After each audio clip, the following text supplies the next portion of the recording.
Images.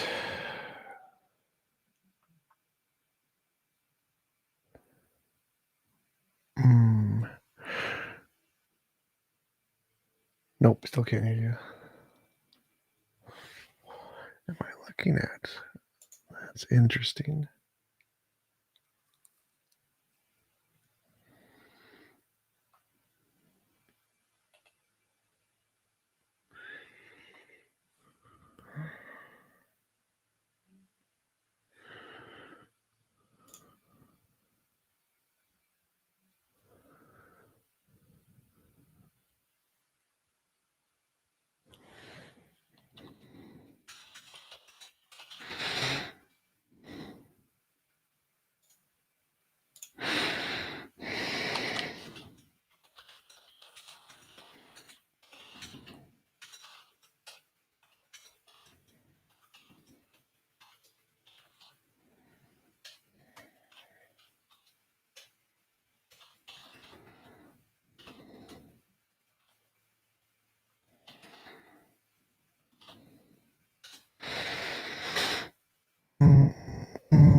There we go.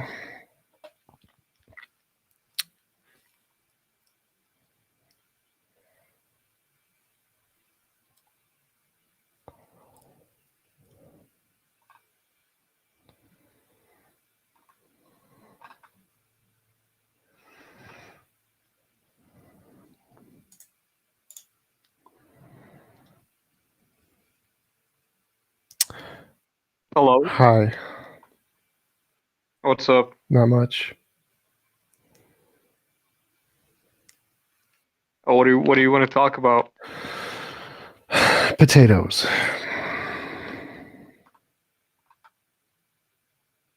I like them fried, like French fries. That's cool. Do you like French fries? No. Why not? Because they're French.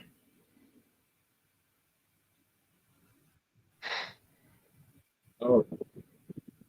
Can anyone hear me? Yes, we can hear you now. It is fixed. Okay. Good. That stupid computer. Oh, good morning, everyone. It's good to be. Your mic is still doing the breaking up thing it was doing last time. I don't know why. Good morning. Good morning. Yeah, we can hear you. Nice.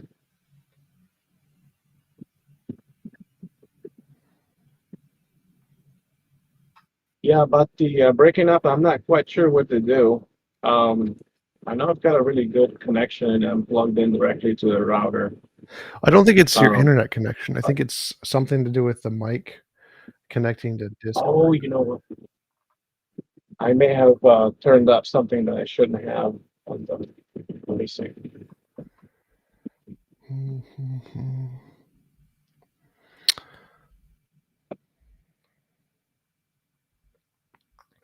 I don't want that. Okay, hopefully that'll be a little less frequent where I'm breaking up. How's that? I think it sounds better. Okay, good. All right. Anybody questions, comments, God, philosophy, politics, potatoes? Yeah, I want to ask you a question about God's existence. Sure, go for it. Do you want to hear it? No, but you can ask anyway. Okay. So I wanted to ask you, are you an atheist or an agnostic? Atheist. How do you define it? God does not exist. Do you have a proof for that? Yes, all concepts in all concepts in human imagination start as imaginary until demonstrated otherwise. God is a concept in human imagination, therefore it is imaginary until evidence is provided. No evidence is provided, therefore it's imaginary.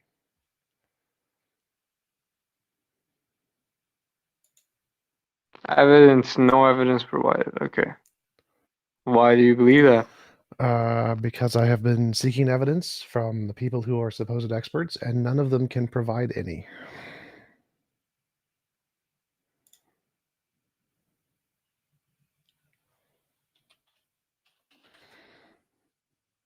What would be good enough evidence for you? Novel, testable predictions.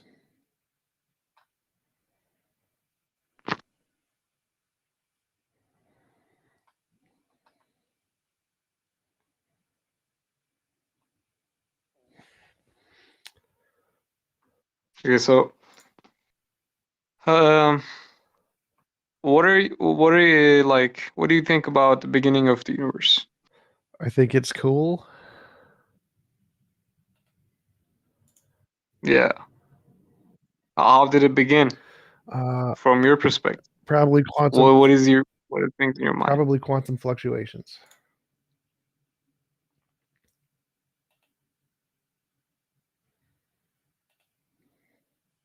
Can you elaborate more? Yeah, quantum fields exist. There are fluctuations in those fields. Those fluctuations can create particles and large groups of particles, and that's how virtual particles pop into existence. And then used through Hawking radiation, they can separate and other processes like Hawking radiation. So if there is a big enough quantum fluctuation, it could create all the matter in the Big Bang, separate it into particles and antiparticles, and then poof, we have the beginning of the universe.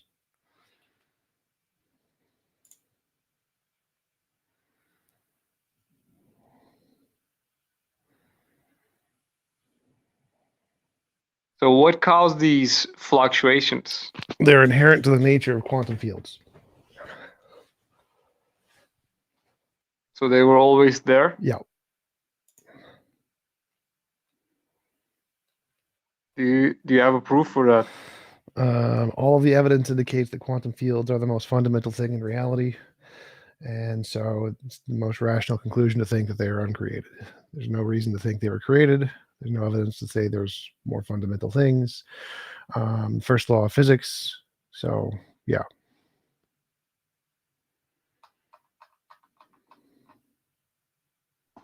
So there was no time before Big Bang in your... Time is a field.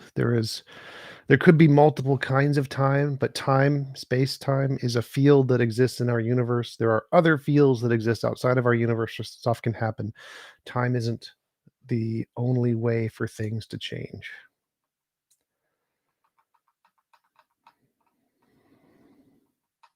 I would add that it's not that there's no time before the Big Bang. It's just that we don't know what else could be, before that. We just not like either the quality or the type of evidence that it's out there. We just simply don't know.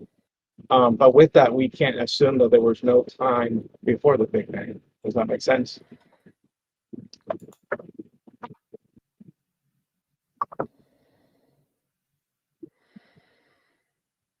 Kinda.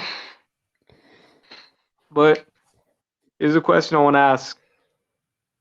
So, do you think that this universe that we know right now could have just came by and just poof expanded out of these fluctuations? Yes, that's what the evidence in Life physics forms, suggests. life forms That's what all the evidence suggests. exist. Yes.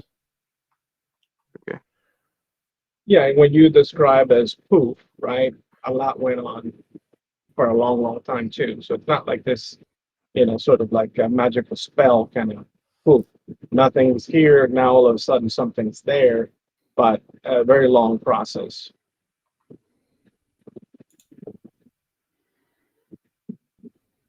How did the first life form arise? Abiogenesis.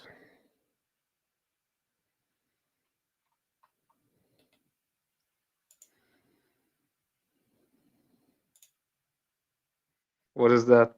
It's how life came about from non-life through prebiotic evolution.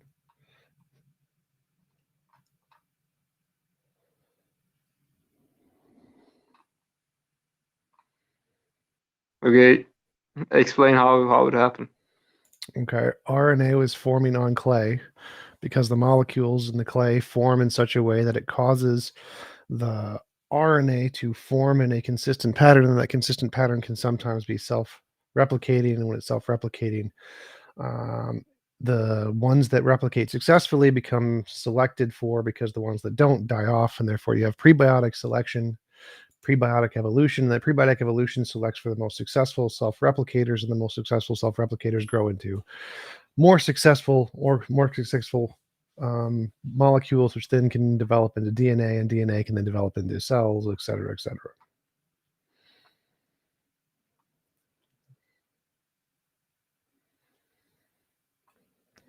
So as we know now, as we can agree, over time, and time passes, things tend to become less good. What? Things get worse No. when time passes by. No. That's because when you leave a ship on the sea for 10, if you go and come back 10 years later, you'll see the ship rusty and no. That is wrong. That is incorrect. Like if you watch the planet over time, more continents form, more mountains form, more structures form. What you're talking about, the second law of thermodynamics, only applies to closed systems. So if you have a closed system, over time, it will lead to chaos, to decay. But if you have a big energy source that's adding energy to the system, then that system will become more complicated over time because the energy added to the system will generate complexity. And we do have a giant energy source right next to us. It's called the sun. Because we have a giant energy source, things will not go to disorder.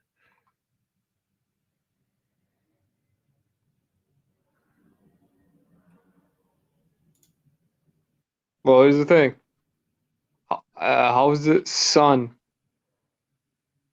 Like, how is it? Where is it finding the energy from? Where is it coming from? Fission and fusion. Fusion energy. Yeah, I know that. I'm saying that. How is this infusion has been going on for so long?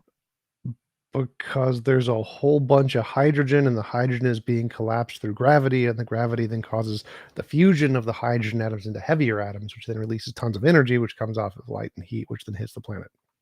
And there's a bunch of it. Yeah, I know that. I'm saying that.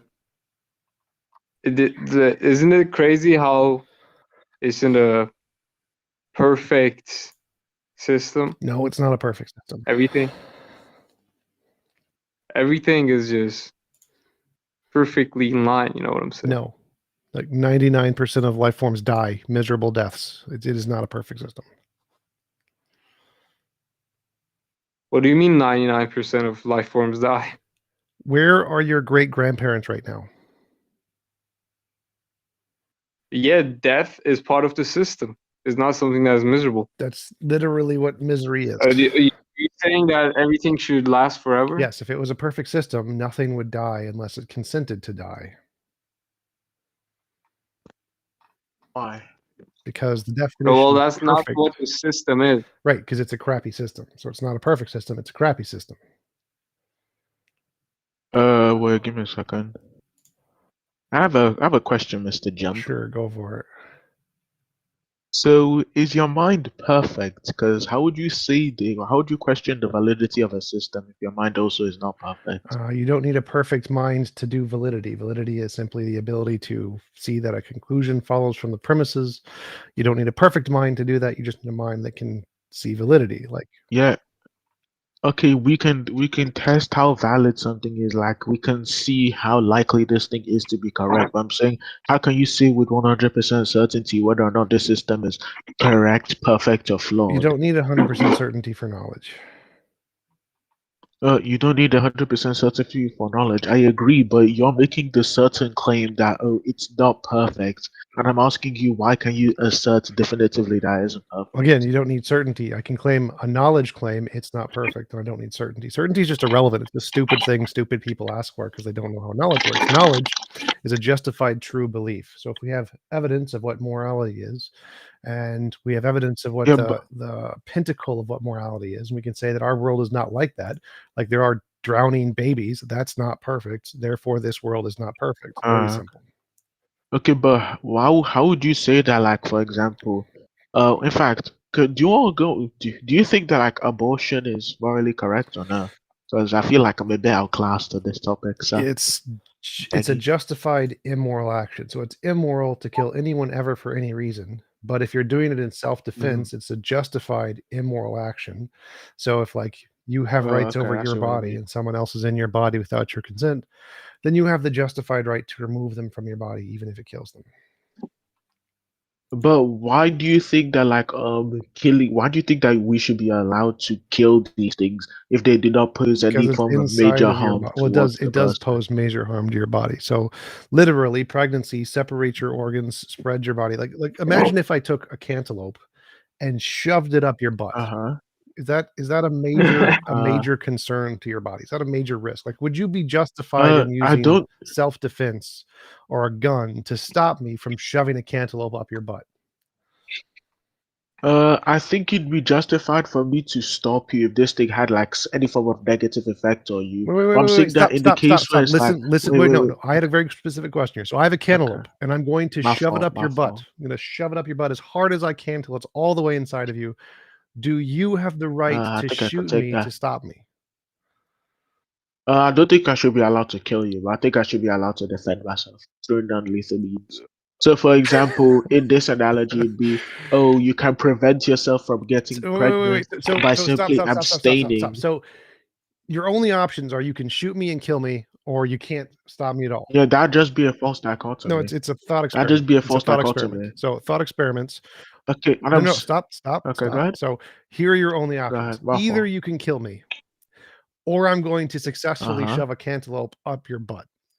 Are you justified in using lethal force to stop me? Now, every law in every If state says you're justified in using lethal force to stop me. Everyone.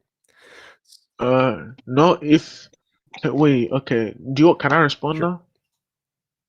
Okay, yeah. So I think that's just completely disanalogous because it'd be like this. Okay, if there are laws like if I'm allowed to defend myself, if the thing that you're going to do to me, in the case that you successfully did it, if it's non-lethal, then I'd see no reason as to why I should be able to kill you for like stop you from doing something that isn't even gonna kill me. It's just an inconvenience. It doesn't stop me from being killed.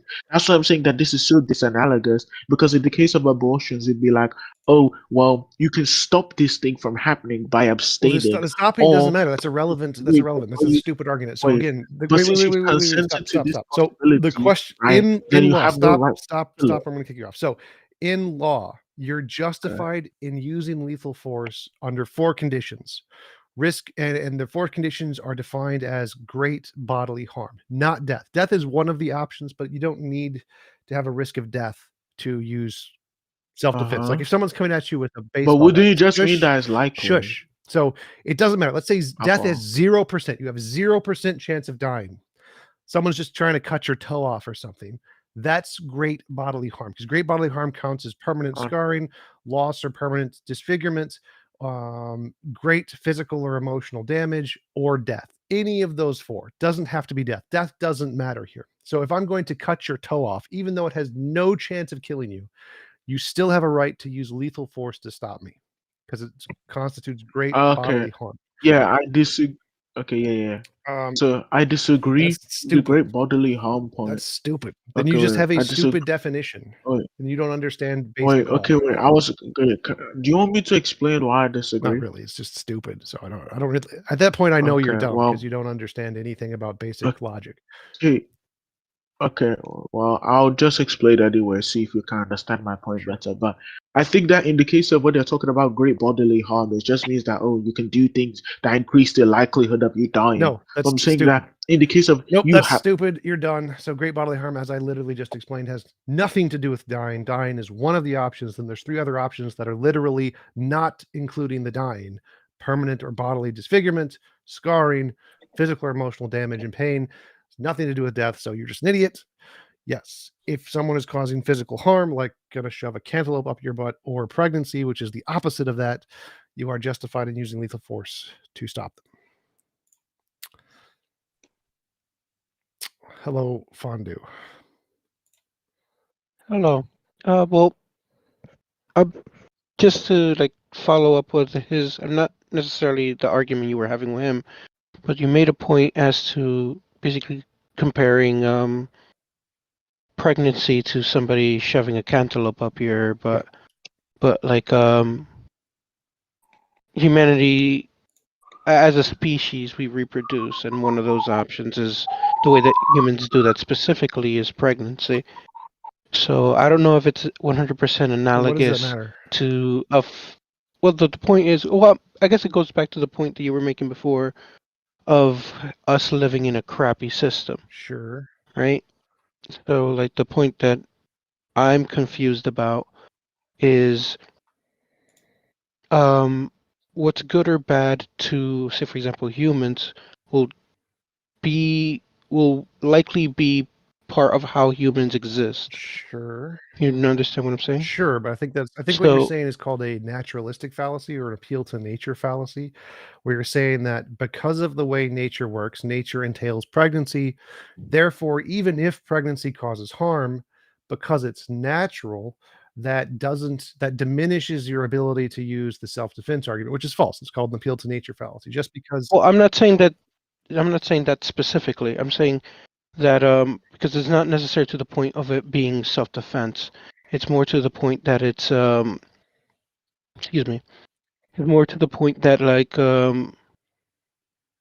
what's good or bad to human beings will be kind of like built into them based on like yes, the mode in that's which an they appeal exist. to nature fallacy. Google appeal to nature fallacy. Okay. You're also generalizing that just because something might be good for the human species as a whole doesn't necessarily mean that it'd be good for for every individual. So there's some subjectivity that we have to keep in mind as well. Yeah, I think that's more closer to the point that I was trying to make. So, like in the idea of a best possible world, would it just include humans, or would it include just All anything? conscious agents.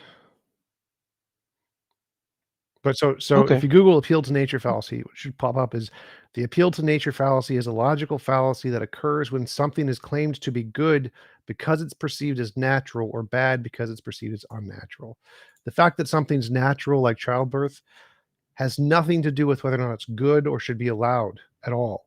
There can be completely natural things that are all 100% bad that we should stop in all cases, even though they're natural. Natural has no effect on good or bad.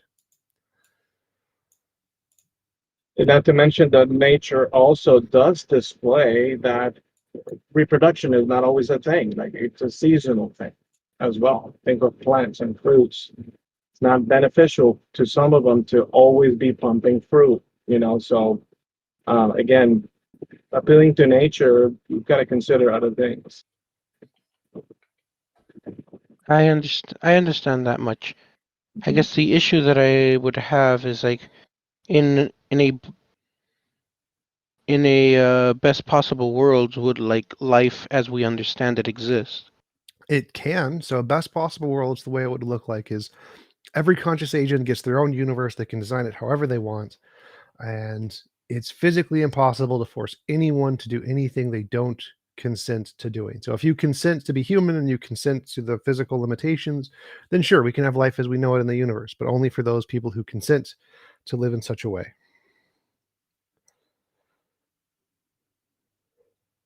Okay. Well, this best possible world is just a hypothetical that we use to kind of determine right from wrong in our current life, or is it just like It's in a model type of of world objective that morality. So it's a model of perfect morality in all possible worlds of what absolute morality would look like. And then we're going to try to get as close as possible given our current world.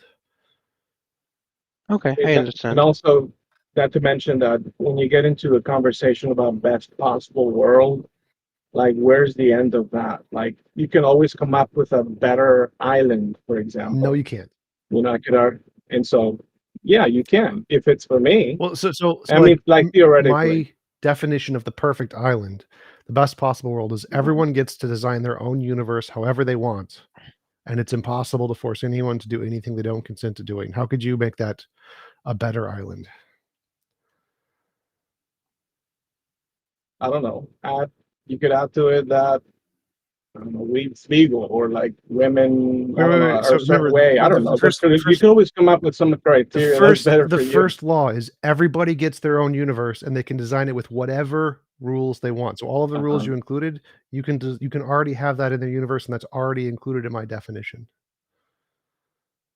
Well, your definition seems to assume that then there's no possible way to make one universe better. So isn't that a little circular? No.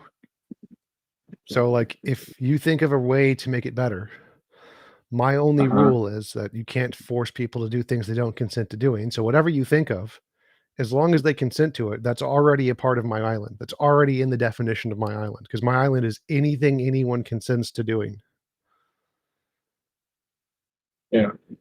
I'm a little slow thinking. I'm gonna have to chill on that one, P-Jump. Sure, no problem. So, well, isn't it more two rules? Because the one rule would be that everybody gets their own island, and then the other rule would be that you can't force people to do things that they don't want, right? Well, there's only one really rule, which is any involuntary imposition of will is immoral.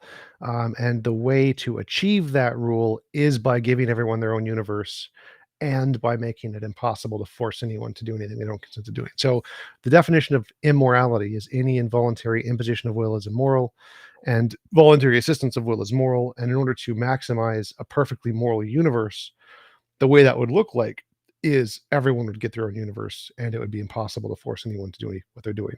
So it's just one moral principle. And then the two things I listed are the ways to achieve that moral principle. I understand. I don't have anything else. If anybody else wants to jump Cool. up. Anybody else? Audience questions, comments, philosophy, politics, morality, potatoes?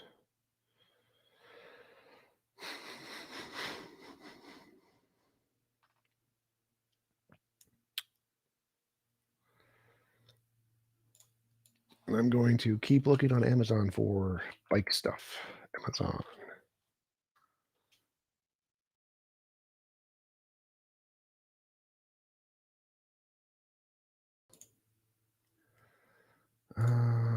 Bike. Got a job as a bike delivery. Bike courier. Trying to get in shape and make money at the same time.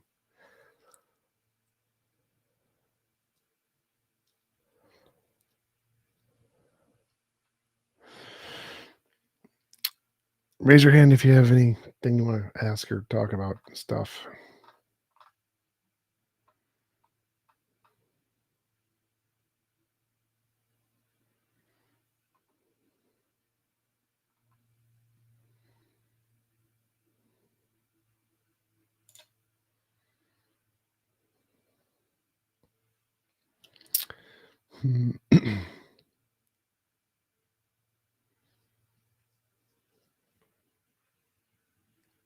Okay, maybe we can just go right back to the hole that I was digging. Sure.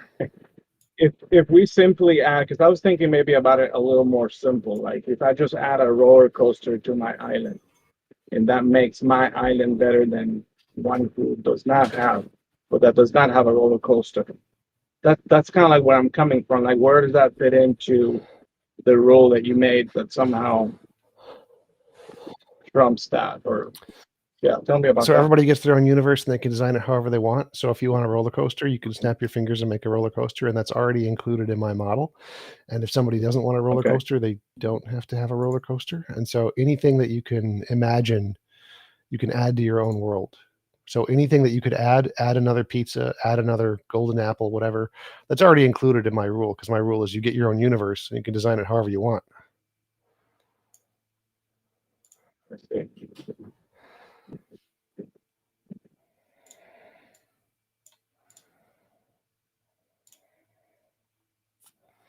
Thank you for the super chat. Nostalgic sounds. Appreciate it. I don't know why the chat doesn't show up normally anymore. It should. Mandu, Moonshoes, Trillion, how's it going? Eves. 60-second skeptic. All right. Poof, a fart.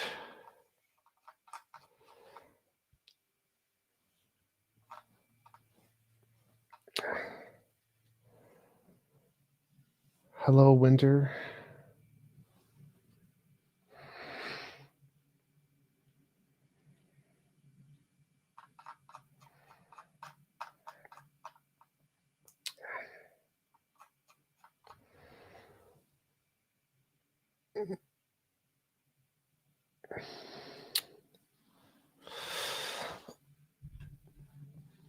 Ow.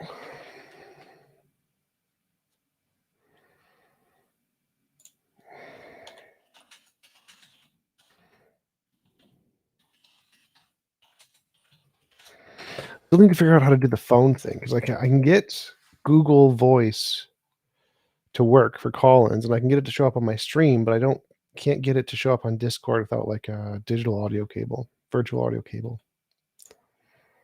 That could be a security thing. A what? Security thing, maybe some sort of security. No, I don't think so. I think it's just that for Discord only recognizes audio inputs, and your desktop audio isn't an audio input. And so you need to get a virtual audio cable to recognize the input from like Google Voice as a kind of audio device, and so you can send it to Discord and then send it to the people in Discord so they can see it in a room. I think that's what you need to do. Have you tried using a voice meter, where you can kind of decide what goes out on what output? I think I tried that before for a while, but it was just too much work to do all of that and my stream at the same time. The voice meter can be a little tricky. Nope.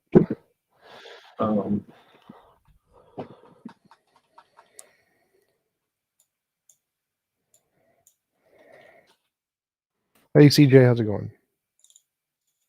Hey, good. 60-second here. How are you guys doing? All right. I might be roboting here. I'm hoping I might have to restart my computer. No, your mic sounds much clearer than our mics. Wow. Yay, Amazon. Actually, I do have a quick question. It's a big if. It's what David brought up a while back about the idea of precognition or knowing something.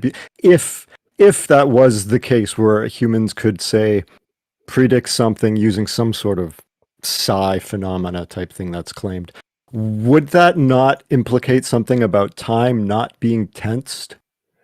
Wouldn't that be, you could probably consider that some sort of evidence for like C time theory? Say that again. Like if we could say have some sort of, as humans, have some sort of precognition and predict something that's going to happen, and we could actually demonstrate that, would that not have like severe implications towards time not being tensed, or it being some sort of like C theory? I believe it's called C theory of time. I don't think so. I don't think it would imply any of the particular models of time, because I think all of the different models of time could all have a universe where you can predict the future. So like, how would that work?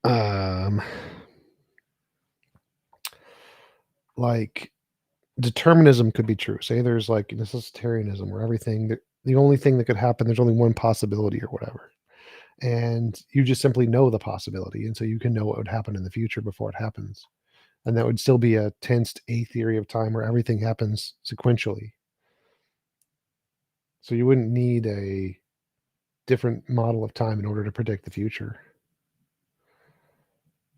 Like predicting it as in you're not just predicting it based off of a hypothesis. You're like literally knowing, Yep.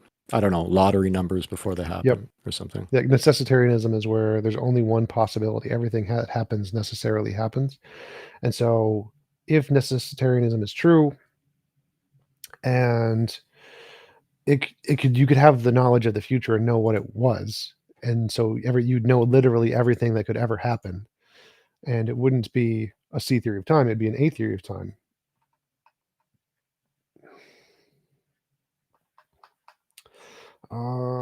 It'd still be A theory, but it would be sort of like you're like looking forward along the path, but it's still being created. Okay, interesting. Nostalgic Sounds asks, can you say that the golden rule is the same? Same about what?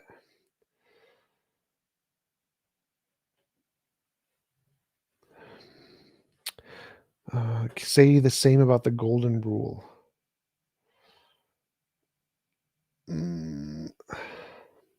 Not sure. Well, let me know, Nostalgic. Let me know what you're referring to. Same what? Same what? Say the same.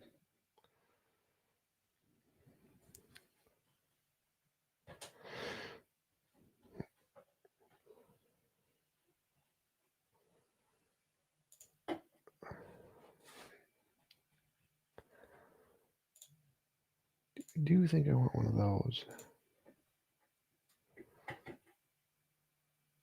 Probably that would work better.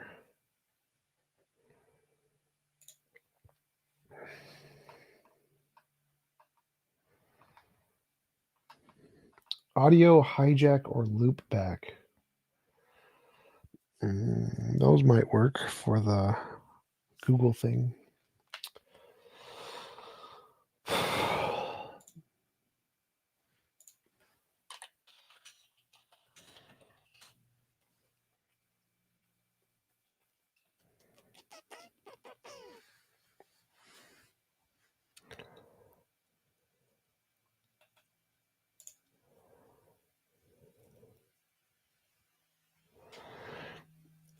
Anybody else? Questions, comments, philosophy, politics stuff? Let me know.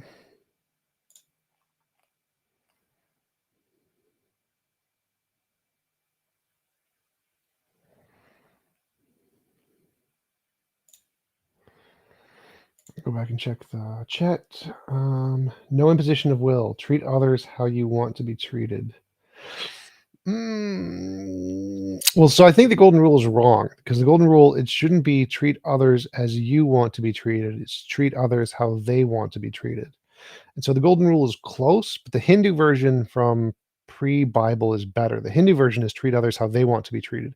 And that would be more like the imposition of will thing, where it's do unto others as they would want you to do unto them, which is a better golden rule than do unto others as you would want them to do to you, because some people don't want to be treated the same way that you want to be treated. I think the way that the Bible phrases it is very selfish, because it's very much you decide for yourself how you want to be treated, and then you treat other people that way. It has some advantages, but it's definitely not as good as treat others how they want to be treated. Yeah, what if you're a masochist? You like pain, so do that to other people. Yep, exactly.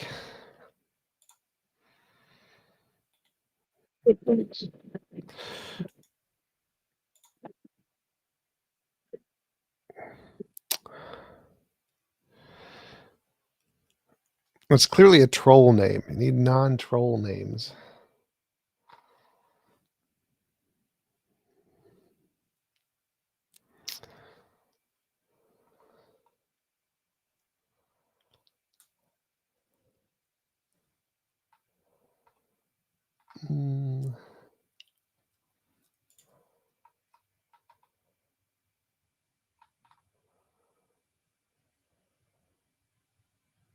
We've had a change of name. There you go. Slightly less troll name. Yeah, sorry, I had that because it's pretty low-hanging bait, and it's funny to get reactions out of people because it's a self-report if you complain about that. But so my questions about philosophy are: I'm really new to it, so how much do I have to hate myself, and where should I start? You have to have a 7,005% self-hate level. Shit, mine's only 6,000. Yeah, it's fail. It's complete fail. And the best place to start is Hegel, because that will make you hate yourself even greater. Oh, I didn't know that was possible. Oh, reading Hegel, it makes anything possible. It almost makes me want to crawl in a barrel or something. Live as a homeless man. That's just the beginning. Stage 1. So, actual question though is, why is it that the super religious types have to go through a bunch of philosophical hoops to say that God exists when they can't empirically prove it? So confirmation bias starts. You have an ideology, you like the ideology, you look for evidence to try to confirm the ideology. They obviously can't find any empirical evidence to confirm the ideology, so they go with something else. Philosophy is well respected. There's different kinds of evidences in philosophy for philosophical arguments, so they try to use that well accepted basis of evidence to justify their God, because it's a well accepted basis of evidence. So anything that's cool, they're going to try to use it to justify their belief. Since they can't use science, they've tried. They're now stuck with philosophy because it's the closest thing to being reasonable. And okay, makes sense. That's why they use philosophy. Gotcha. It's kind of weird to me in that like I'm an empiricist, which I know has its faults. Don't more in the sense that be an empiricist. Empiricism was Yes, don't be an empiricist. That's like stupid. I can't help it. I'm a nerd, all right? You know why? Because like you can't see atoms with a naked eye. Are you going to assume that atoms don't exist because you can't empirically prove them? That is That's not why. stupid. Yeah, but I don't have to. Yeah, that's not. I don't have so- to physically see it to know it's been observed before. Right? Well, so you can direct observation is what Kimberly's talking about, and in empiricism you don't need direct observation. You can have indirect observation. So if you can see the consequences of a thing, like neutrinos, where they pass through argon, they create bubbles. So you don't see the neutrinos, but because you see the consequences, you can still, via empiricism, justifiably believe in neutrinos because of indirect observation. One of the reasons that empiricism was irrational is because it states that empirical verification is the only way to gain true knowledge, which is false. There could be other Logic. ways. Well, no. So empiricism does grant like divine revelation. Well, empiricism does grant logic and analytic truths. It just doesn't state those as true knowledge because it defines true knowledge as correspondence to reality. The weakness of empiricism is that it doesn't accept the possibility that there's another kind of knowledge out there that we haven't discovered yet in the future that could also work. That's the weakness.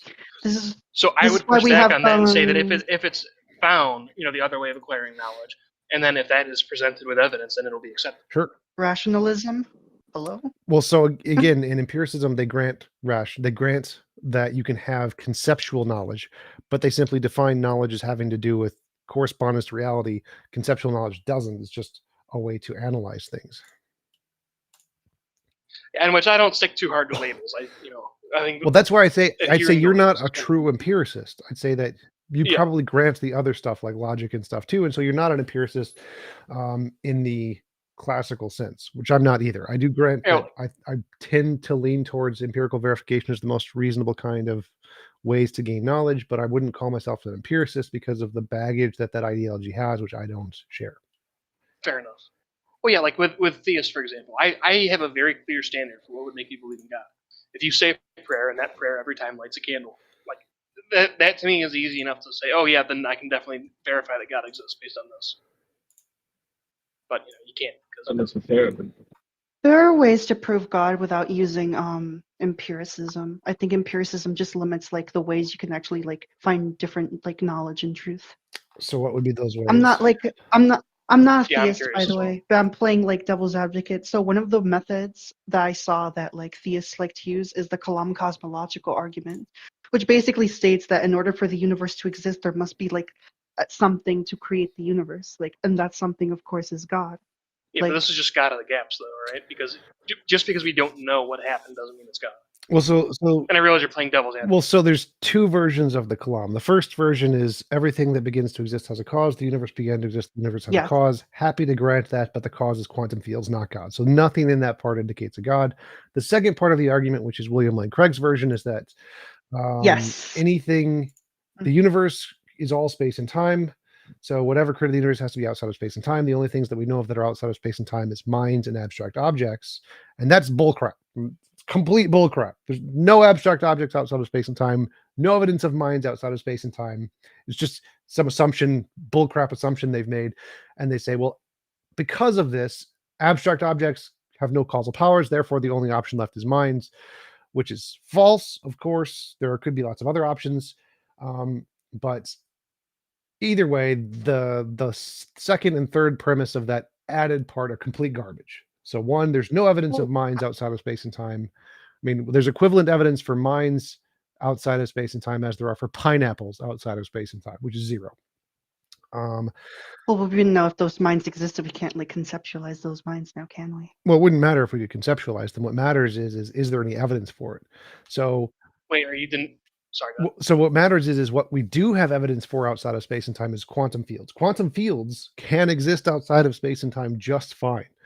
Not abstract objects, not minds. So even if we granted this premise of William Lane Craig's version that whatever created the universe is outside of space and time, that would be a quantum field would be the best explanation, not a mind, and so God would be ruled out from the logical. Yeah, I think you could maybe make an argument that the mind exists outside of time, but not both. Well, no, I'm not claiming this argument. I'm saying you could, in the sense that you could say like, oh well, your mind, if you're doing something that you like to do, time passes very quickly. If you're doing something you don't like to do, it passes very slowly. Therefore, your mind is manipulating the flow of time, even though it's a constant in a three-dimensional space. Yeah, it also, like, if I shock you and knock you out and you're not gonna, like, with anesthesia, that makes time pass really fast. Do you think I've just manipulated the laws of physics, or do you think your brain is Right. stupid? I think that's perception of time. Yeah. No, don't get me wrong. I'm not related arguing to that. I'm saying how they could brainwaves try to and argue it. brain chemistry that's altering our perception of time passing, Yeah. not the time itself. Like And I would psychedelics also or drugs. reject, going back to the Kalam, I rejected on the first premise, and that would be that the universe had a beginning, because we don't know whether or not really there was a beginning. So I don't think we know, do we? Well, I think that's the consensus in physics is that our universe had a beginning. When theists use the argument, they imply all natural things, which nobody in physics agrees with. But so in that case, I would agree with you that there's no absolute beginning of everything. There is a beginning to our universe, which is what most people mean when they say universe, which is what makes the argument confusing. Yeah. So for the Kalam, oops, sorry. I just wanted to ask a question. It's not really related to the topic, but kind of is. Is it okay? Yes, or go ahead. Should I just wait? Okay, so my question is, when we're debating if you're an atheist or agnostic or whatever, and you're debating someone who is Christian, you as an atheist, when debating, you're taking in question the validity of the Bible and God's existence, right? Sure. Why is it acceptable then, in a Christian's mind, for Christians to quote the Bible as the proof of God's existence when you're questioning the Bible? Like, it's not in that situation. It's not a proof of its existence. It's being questioned. And if you're quoting something that's being under question, it's not necessarily going to bring proof. I wouldn't Like, if you're agree with that. So, for example, if I'm questioning a physics book and I say, I think this physics book is wrong, and then we look at the physics book and the physics book says, if in the next 300 years at this exact date there's going to be an asteroid that comes, we wait and we see, oh, look, there's an asteroid. That would be confirmation of the truth of the physics book because it predicted the future. So looking at the text and then using it to infer things about reality is totally fine. But obviously you couldn't prove the text by just reading the text. You have to use something outside of the text to confirm it. That would be true. And many Christians, they never do it. well, they try, like prophecy. They try prophecy. They say after you die, you're going to go to heaven and see God and be judged. That would be great evidence if it happened. There's no evidence of it happening yet. Yeah, but for example, I read this. These two researchers were beefing because one of them literally made up in his words, a very definitive theory on cryometro thing is like giant ice balls that fell out of the sky that had hundreds and hundreds of kilograms. And he said that it was something happening in the atmosphere with the moisture, blah, blah, blah, even if it was on like a non-cloudy day, which is literally impossible. And he kept quoting his work, referring to his work, even though the work was being questioned by a meteorologist that has a PhD in meteorology that explained to him that it was not a thing. So like, I get the beliefs and I get the defense of it, but if we're questioning the validity of it, you quoting a Bible verse of what God apparently said. By the way, the God did not write the Bible; it was written by people. Right. So if you're saying the Bible's wrong and they go to like Matthew something where it says everything in the Bible says is true, clearly that's stupid and that wouldn't be evidence. It's an appeal to an unrecognized authority. Yeah, but why do they take it as like such a hardcore evidence when like I find questioning, like let's say Twilight is a religion, I'm questioning the validity of Twilight being a religion. How are you gonna quote Twilight to me? Or Paradise Lost or The Divine Comedy or whatever other book, The Lord of the Rings. Because it's what convinced them. So they were convinced by the Bible. When they read it, it made them feel positive emotions. So they read it to you, hoping that it's going to cause you to feel positive emotions. So if it worked for them, they're going to try it on you. Clearly, it doesn't actually logically follow, and they're wrong about that when they think it does. But they feel good about it, and that's why they try it. What about the insane amount of people that actually were born into like a religious family, went to like a Christian school and went to church and Sunday school and youth group, brainwashed. etc., that actually read the Bible and lost their religion because they read it and did not agree with the material. Yes, Like, isn't but they again, that's you're confusing the logic of the argument with the emotion of the argument. The theists use arguments because it makes them feel good. This verse made me feel good. That's why I believe. So I tell you the verse, hoping it will make you feel good. The logic isn't there for those arguments. I mean, the lack of the logic in that for me is that how is their interpretation of the book that they read more right than my interpretation of the same book that I read? Again, it's not about logic. It's about feelings. It makes them feel good. That's why they're quoting it. Also, Red a second Panda thing. Sorry, I was going to ask a question. Oh yeah, of course. Are you familiar with the concept of synchronisms? Maybe in Serbian, because Okay, so a synchronism is when I'm sorry. something happens purely by random chance, but then that thing happening by random chance is associated with an outcome. So, like, a really easy example is like people that are really bad at chess will make a really bad move and say, "Oh, but look, this really bad move won me the game," and it was a totally unrelated thing that actually did that. Okay. I was going to tie into how a lot of people who find that faith go through a series of events where it's, oh, well, I saw this thing, therefore it must be God, when in reality it's something else entirely. That reminds me to bring up like another thing over the thing that I wanted to say already. The thing that reminded me of is like, do you know when like people, like religious people, preach that they can heal like autism because they severely do not believe it's a genetic thing? Yeah. Like, how can you give them so much proof and they're still like, yeah, no, no, Because it's not about logic. Because it's about feelings. second thing, It's about how they feel. and second thing, so you know how we have like different Christian factions, like for example, I'm Serbian, so I grew up in an Orthodox Christian country, studying and learning about like Orthodox Christianity. And yet a few days ago in the Christian chat, I basically got insulted to hell and back. How even though both are Christian, right? I got insulted to hell and back how my version of Christianity that I grew up with is wrong, even though it's the same book, different thing. We still believe in the same thing. We still have the same morals. We still strive for the same thing, like at the end to go to heaven. How is it wrong? It's called a no true So Scotsman. every religion has a thing. Yeah. So no true. Every no true religion has a thing Scotsman that says my religion is correct. So it's like if you just Google "no true Scotsman fallacy," it's what it says. You're not a true Scotsman if you don't like potatoes. Some arbitrary criterion that they think is important to differentiate that they are the real one and you're the fake one because they don't like you. It's in-group, out-group bias.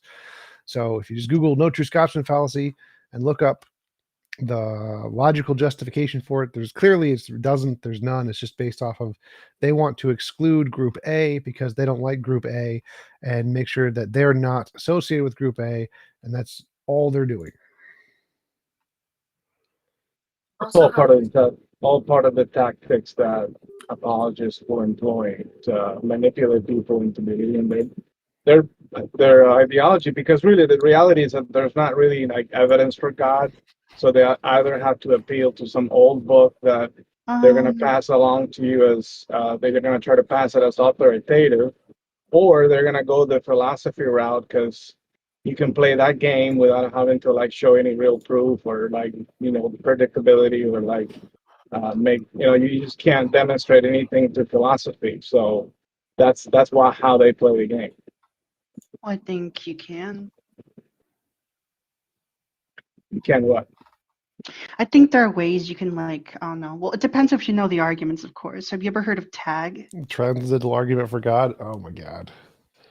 Yes, it's like, well, I just want to see if anyone can actually refute it, because like it's more white belt stuff. Like, if you know it, you know it, but if you don't, like it's fine. Everyone learns it eventually. Basically, knowledge exists. In order for knowledge to exist, God exists. Conclusion: because knowledge exists, God exists. So how can you refute that? It's what's it? Affirming the consequent fallacy. There are other ways for knowledge to exist without the conclusion being true. Therefore, it is does not follow. So it's like if saying the grass is wet. If the grass is wet, it must have rained. Therefore, it rained. no, it could have just been the sprinkler. Yeah. The sprinkler could have done that. And so the tag argument is doing the same kind of fallacious reasoning where it says that the only way for knowledge to come about is God, which is false. Knowledge can come about in other ways, and therefore the argument is begging the question. Right. Some people could say that it's circular reasoning. Well, I don't think it's circular. So, because the tag is valid, it's like for knowledge to exist, God must exist. Knowledge exists, therefore God exists. It's perfectly, if P then Q, P therefore Q, perfectly fine. Yes. Premise, conclusion. Yeah. You mostly see like Darth Dawkins acolytes do this shit. So, yeah. I just wanted to see if like are we people just assuming that God is knowledge? Like, why does that have to constitute a God? Well, so their justification Because is more that in order for you to he's have omnipotent. well, no, that part's less important. What matters is that for knowledge to have knowledge, you need absolute 100% certainty. It can't be wrong, and the only way for knowledge to not be wrong is if you have a perfect, omniscient, all-powerful mind who did everything, and that's the only way for you to ever be justified in believing anything. And they're just wrong. You don't need 100% certainty for knowledge, and you can have that without a God anyway. Like I think, therefore I am, I exist, and so they're just wrong. Yeah. Can I ask a question? Sure.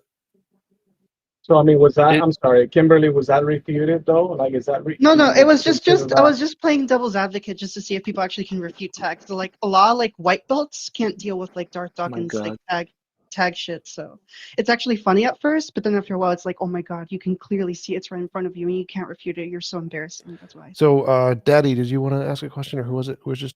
Yeah. Go ahead.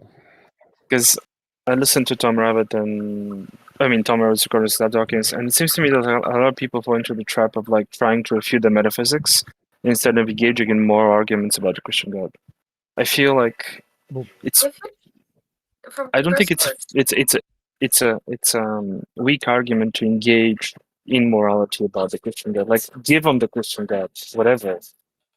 Yeah, just but if attack the morality of the Christian God. Well, I think morality is One sec. Engaging in morality just makes you emotional. Wait, stop.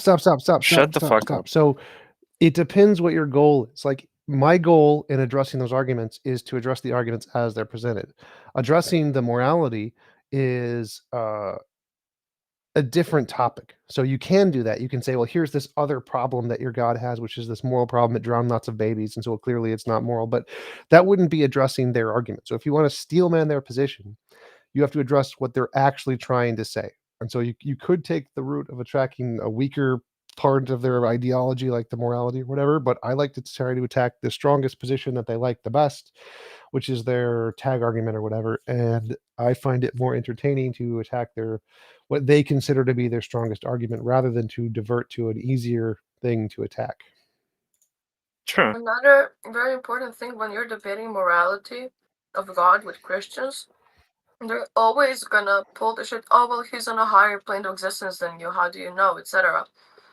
Well, and then you can pull the Bible verse from Genesis 22 to 24.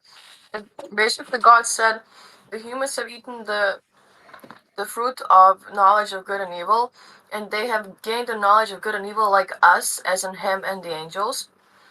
And then he said we should cast them out so they don't eat the fruit from the tree of life, which is going to give them eternal life. Meaning that all our morality, even if God exists, all our morality is based on what is good and what is good and what is bad, which we gained from eating the fruit. And if we see something as bad, like for example, I don't know, statutory rape, right? You can't really refute that because we built the morality, the knowledge of good and bad that we have gained from eating the fruit. But they, again, even if you present them with that, which is a very logistical argument pulled from their own book, they're still gonna bring the fallacy. Oh, you don't understand his greater mind, his greater plane of existence, his omni everything, and they're just gonna spin you in circles. I think I've misrepresented my initial question in a sense. So when I argue with them, I can give them their God, but argue from the standpoint that their God is abhorrent and disgusting to me, to my morality, to my moral framework. Because the idea of the Christian is to convince me that God exists, right? And if I Quantum theory is attack him incompatible with within moral my language, so. within my moral framework, bro, I can talk to Darth, and when he asks me, God does not exist, because I can say God exists, but it's a repulsive being. I would never worship. So yeah, that's when they Because that's of when they this and this say reason. like, what's your standard of morality? Because they think God is the objective standard, and so if you saying God is immoral, you have to have some kind of other standard to judge God, right? Yeah.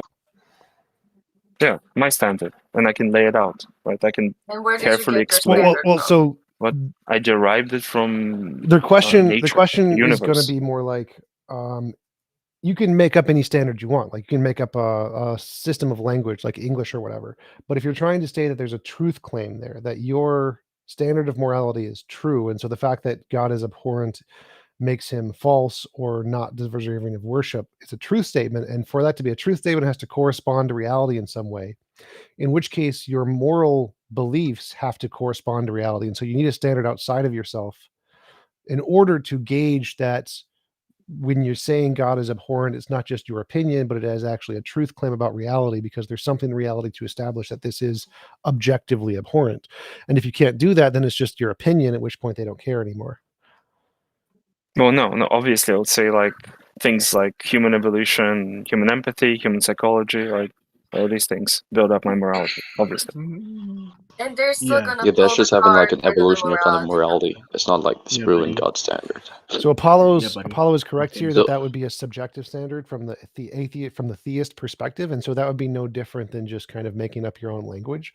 And so from them, in order to claim that God was immoral objectively, you wouldn't be able to say it's just an evolutionary basis of morality. You need something greater than that to say that there's actually like a moral realist position of some kind that would establish God as immoral. Because if you're just using an evolutionary standpoint, that would be a moral anti-realist position where it's just subjective or socially constructed or whatever. Sure. No, I understand. I'm a moral Unless you want to anti-realist. say that your I model don't of think it's morality so maps onto moral language better or explains intuitions better, something like that. But yeah. Sure. Thanks. Anybody else not get a chance to talk yet? Who is set up? So like, Yeah. Shouldn't Alright, what's your stance on the penalty? on what definity? The death penalty. The death penalty, justified immoral action. So it's immoral to kill anyone ever for any reason, but it can be justified under certain cases. I think America's is stupid. What certain cases would those be? Where it would save more lives if we killed them than if we didn't. Okay. Just like asking, would you kill Hitler when he was a baby? It would be immoral to do so, but it would be pragmatic. So I would probably do it, even though it was immoral. It's utilitarian if you think about it. Yeah. That's crazy. But what's his name? Do you think situations like those are like likely to happen within society or not? Yes, they literally happen. Where you have to kill. Yes, they literally happen all the time. So like, can you give me an example? So like, one example would be assassinating the leaders of certain countries. So like certain countries, they have a military, so you're not going to be able to just put him in prison. And the only way to stop him is to like to send in an assassin to kill him. And then that's the only way to stop his reign of terror. So you have the option of killing him or letting him run the country and killing people. So it's a justified immoral action to kill him in that case. Yeah, but that's like that's just in the case of like an assassination. I'm talking about in the case of like a typical death penalty, when you sentence someone to death, and they're like, has there ever been a case of where you sentence someone to death and like it benefits more people than it harms? Because I just believe it's a waste of money. It doesn't like wait. It doesn't It doesn't decrease the amount of like of criminals there are in the world. It simply just like wastes money on like to remove these prisoners or to kill them, but it doesn't actually address why they are there, if you get what I mean. Right. So like America's death penalty is kind of garbage. It's just a waste of money. I would agree with you. There are many death penalties in many countries where it is justified because they don't have reliable prisons. So the person could get out, kill more people. They can kill people in prison. There's lots of ways that they can cause harm after they're captured, in which case you just kill them to be safe. So like this happens with terrorists, with drug lords, etc., where they get into prison, they buy their way out, or they use legal like lawyers to get them out, and killing them in those cases because they have a means to get out of prison would be a justified immoral action to prevent further harm that they could do to society. Okay. if there's, why do you think killing them in that situation would be immoral? Then? it wouldn't. It would be killing anyone for any reason ever is immoral. Always, any involuntary imposition of will is immoral. Why? Because that's what objective morality is. Wait, okay, you think what's this is? So are you a Christian? No. If you want to okay, yeah. check out the churchofthebestpossibleworld.org, and you can see in the objective morality section a whole entire description of what objective morality is. Yeah, okay, I got you. TJ, I got a question. Sure, go for it. Okay. Do you think your model of morality fully or properly captures moral agents' intuitions and the language you use accordingly with morality? I think that's a contradiction. So moral intuitions are subjective, kind of like sight. Like if you're trying to build a model of sight that captures everyone's sight, you're not going to have a correct model because people's sight isn't based on photons. It's based on how your brain interprets the photons. So how everyone's personally interprets the data is irrelevant. You don't need to encapsulate that at all. So no, you don't need to encompass all moral intuitions. You just need to find what the pattern in moral intuitions is, regardless of if there are. Let me just talk about all moral intuitions, right? Like, for example, there are certain words that we use in language, and like same thing. When you use these words, we're obviously representing these concepts. Same thing. So again, the subjective usages or subjective interpretations of intuitions and word uses do not matter at all. What matters is the overarching patterns in those things. Same with vision. So like if there's lots of people who yeah, I heard you, my bad. Someone talked to me. Okay. But yeah, so the same thing like vision. Some people are blind, some people see an extra fourth color because they have an extra fourth cone. And our current I get what you're saying. Current usages of language don't accurately describe the fourth cone because we can't see it. And so does that mean that our current because the fourth cone isn't described by our language means that it's not true vision? Well, no, it is true vision. It's real vision. But because our language agree with this, right? You agree that when we say this, like our language is wrong. You agree that when we say like X is objective or subjective, it's mind dependent or mind dependent. We try to like cash out the concept, right? We try to understand what is X really representing, and then from there on, we try to approach the situation by saying, okay, X is Y. We understand X by this concept. Now, does this concept or is this concept mind independent or is mind dependent? And if it's so, what's the evidence for it being mind independent or it being mind dependent? We have to cash out the concepts first. And I'm saying after cashing out the concept of good and bad, how does it lead towards realism? So again, that's not incorrect. It is incorrect, and we have definitive proof that's incorrect because of how we apply that in reality. So one of the best examples is space and time.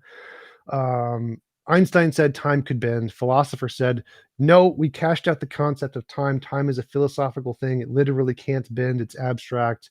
Einstein says, you're dumbasses. Here are my novel predictions. You fail. So how we apply the concepts may just be wrong. And so our concepts have to be catered to reality, not the other way around. We don't define the concept and then try to find a way it applies to reality. We try to make a concept that refers to a phenomenon in reality, and then whatever's causing that phenomenon governs what we have to make the concept. We don't make the concept try to apply to reality.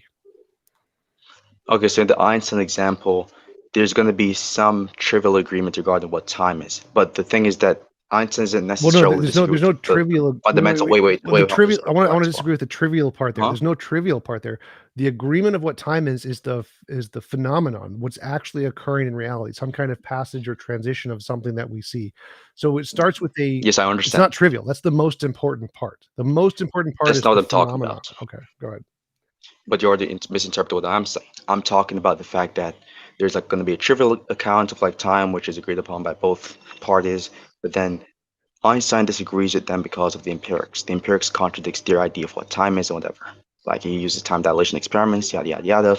These things lead in favor of his theory being correct, right? That's not going to be something where he's talking about or he's critiquing necessarily their concept of time or the essential features of time when they talk about the word time. He's trying to just contradict certain empirical, or he's trying to use empirical data to contradict some other, I guess you could say, contingent properties that they assign to time itself as a concept. Yeah, but those are the same thing, right? Like that's the same thing.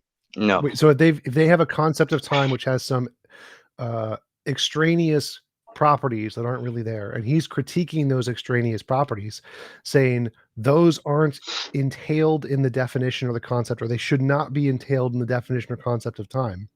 He is now critiquing their conceptual view of time. He's saying, no, that's wrong.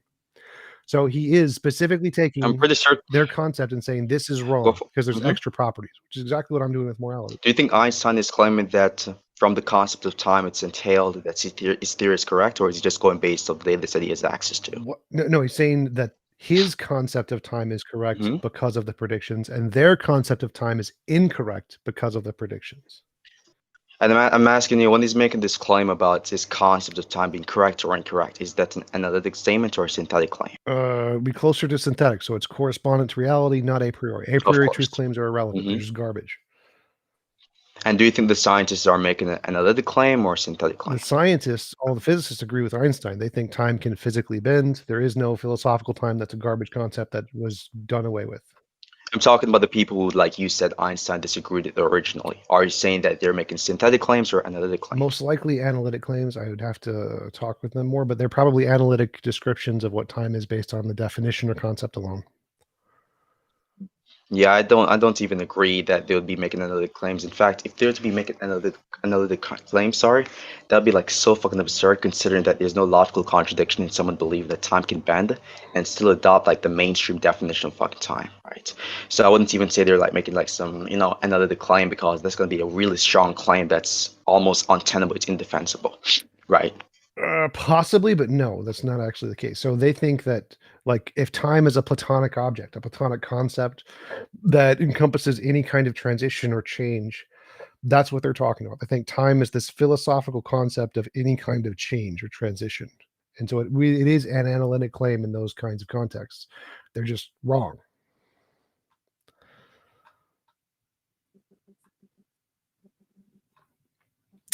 Anybody else? Priest Up King, did you get a chance to talk yet? War Chief, did you get a chance to talk yet? Nah. Actually, to be honest, I want to know: are you a theist, atheist? Like, what's Atheist. your theological perspective? 100% atheist. Atheist. So you haven't heard any arguments that convince you in particular? I'm a strong atheist, so I think God does not exist. I think that all the arguments fail objectively to provide any evidence for God whatsoever. So you do know about like the standard Kalam cosmological argument, right? Everything that begins to exist has a cause. The universe began to exist. The universe has a cause, which is quantum fields, not a God. We actually interestingly just discussed this earlier too.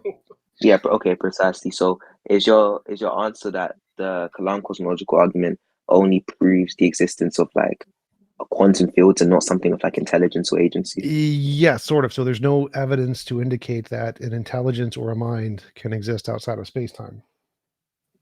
Yeah, so from my understanding of like quantum physics, I'm not too knowledgeable, but quantum fields are like waves, I believe, and like when the wave kind of like gyrates or oscillates, it causes like quantum particles. Is that like a correct understanding? Waves are an analogy. They're fluctuations, but so it's not an actual wave. It's a fluctuation. And so then what would your basis be for saying that these quantum fields don't have causes? Is it because we haven't observed one yet? There's no evidence to indicate they have a cause. They're the most fundamental thing, and they're the closest thing to a form of energy, so it corresponds to the first law of thermodynamics. To say that it has a cause would be irrational, just like to say that quantum fields were caused by a pineapple. There's no reason to think that, because pineapples are a result of quantum fields, just like minds and brains are.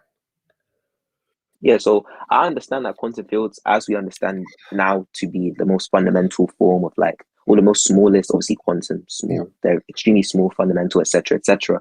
But would you disagree with me saying inductively, since we've observed everything else to have like a sufficient reason or like explanation or cause for its existence, would it not be fair to apply the same reasoning to quantum fields? You can use the inductive reasoning to infer there might be a cause, but until you actually have a reason to think that, then the answer is no, because of the first law of thermodynamics, energy can't be created or destroyed. Yeah, within an isolated system, would you not agree that if like the cause is external to the system, then the no. can still hold it's energy can't be created or destroyed, period. The isolated system is for the second law of entropy. Oh, I see. Okay, that's my misunderstanding. So the law as commonly understood is just that energy in itself just cannot be created or destroyed. Right. Yep. All right, cool. Okay, I understand your refutation. That's cool. That's what I really wanted to say. Just see your refutations to the Kalam. Yep. So my also, main actually, criticism of the Kalam is that, like William Lane Craig's version, the second half of the Kalam is that whatever created the universe has to be outside of space and time. The only things that are outside of space and time are minds and abstract objects.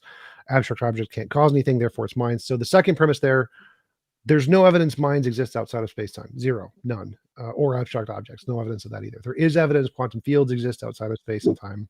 And so to say the best candidate explanation of what caused the universe is quantum fields, and the best candidate explanation of an uncreated thing is quantum fields. And if you want to say a mind or intentionality is, it's no different than saying a pineapple is. There's just no evidence of that whatsoever. Yeah, I understand that, but like here's my thought process. So like back to like how quantum fields were explained with these waves or just these things, the fundamental part of the universe.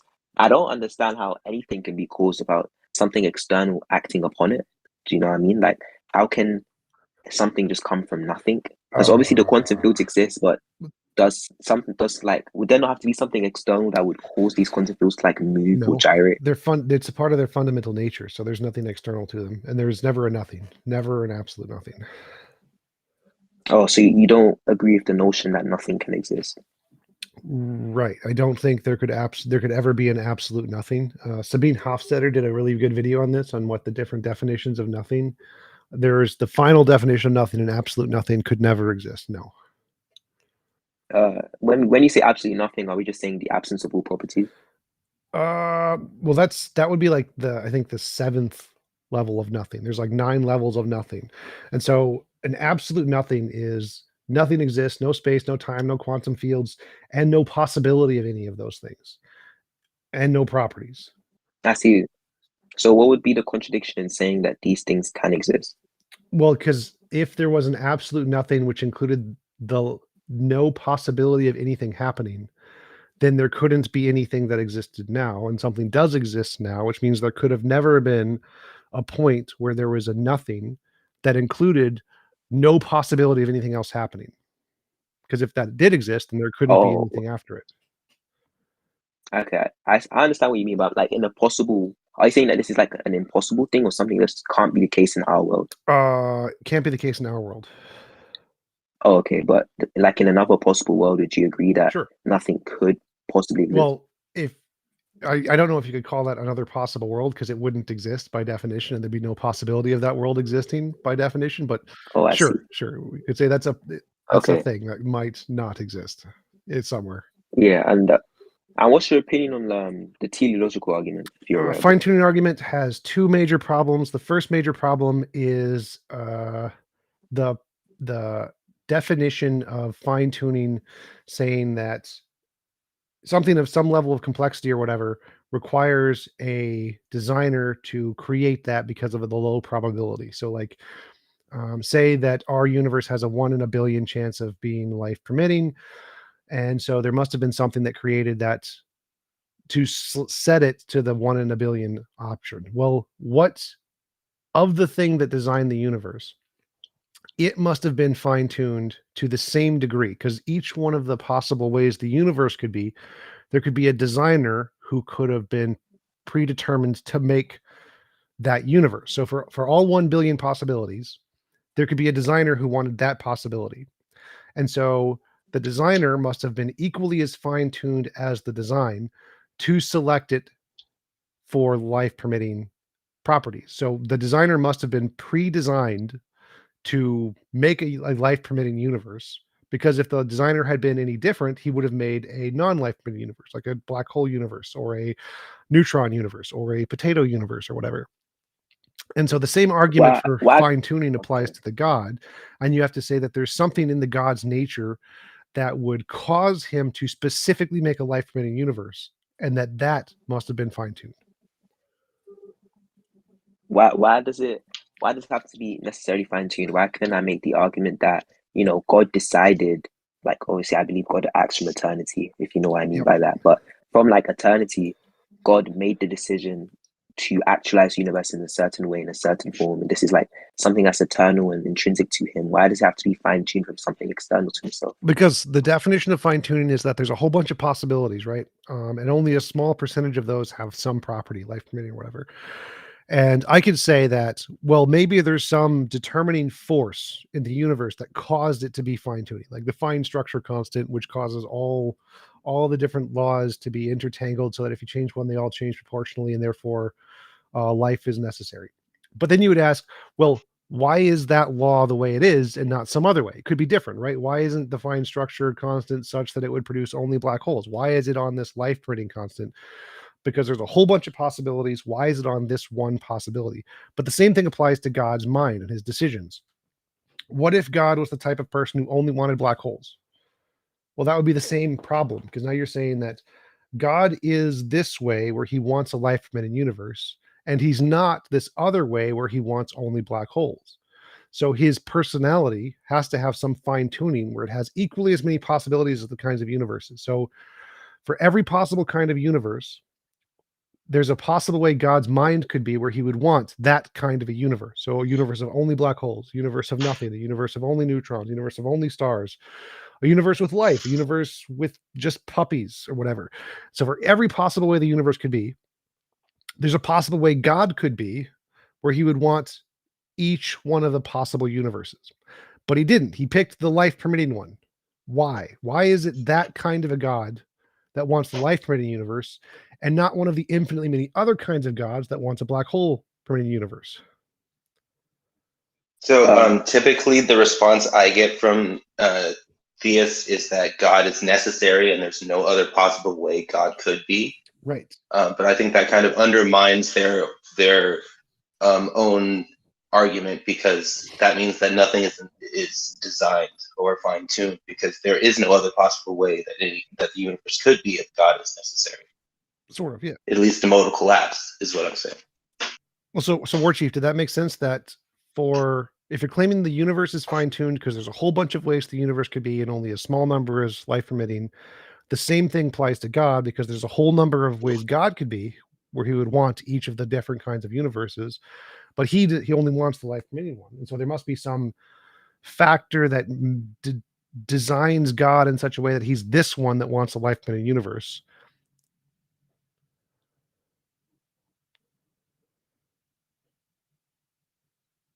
Let me know if that made sense.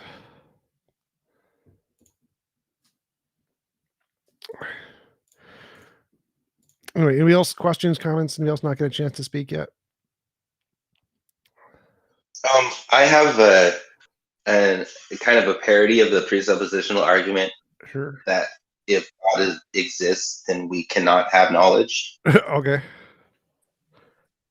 So the problem with their knowledge system is it's a revelatory-based system. It's based on God revealing knowledge to them. So God could either be deceiving them, or he could change the state of affairs without their knowledge. So therefore, they wouldn't have any justification. So they wouldn't have any knowledge. I got this idea from, have you seen Bruce Almighty?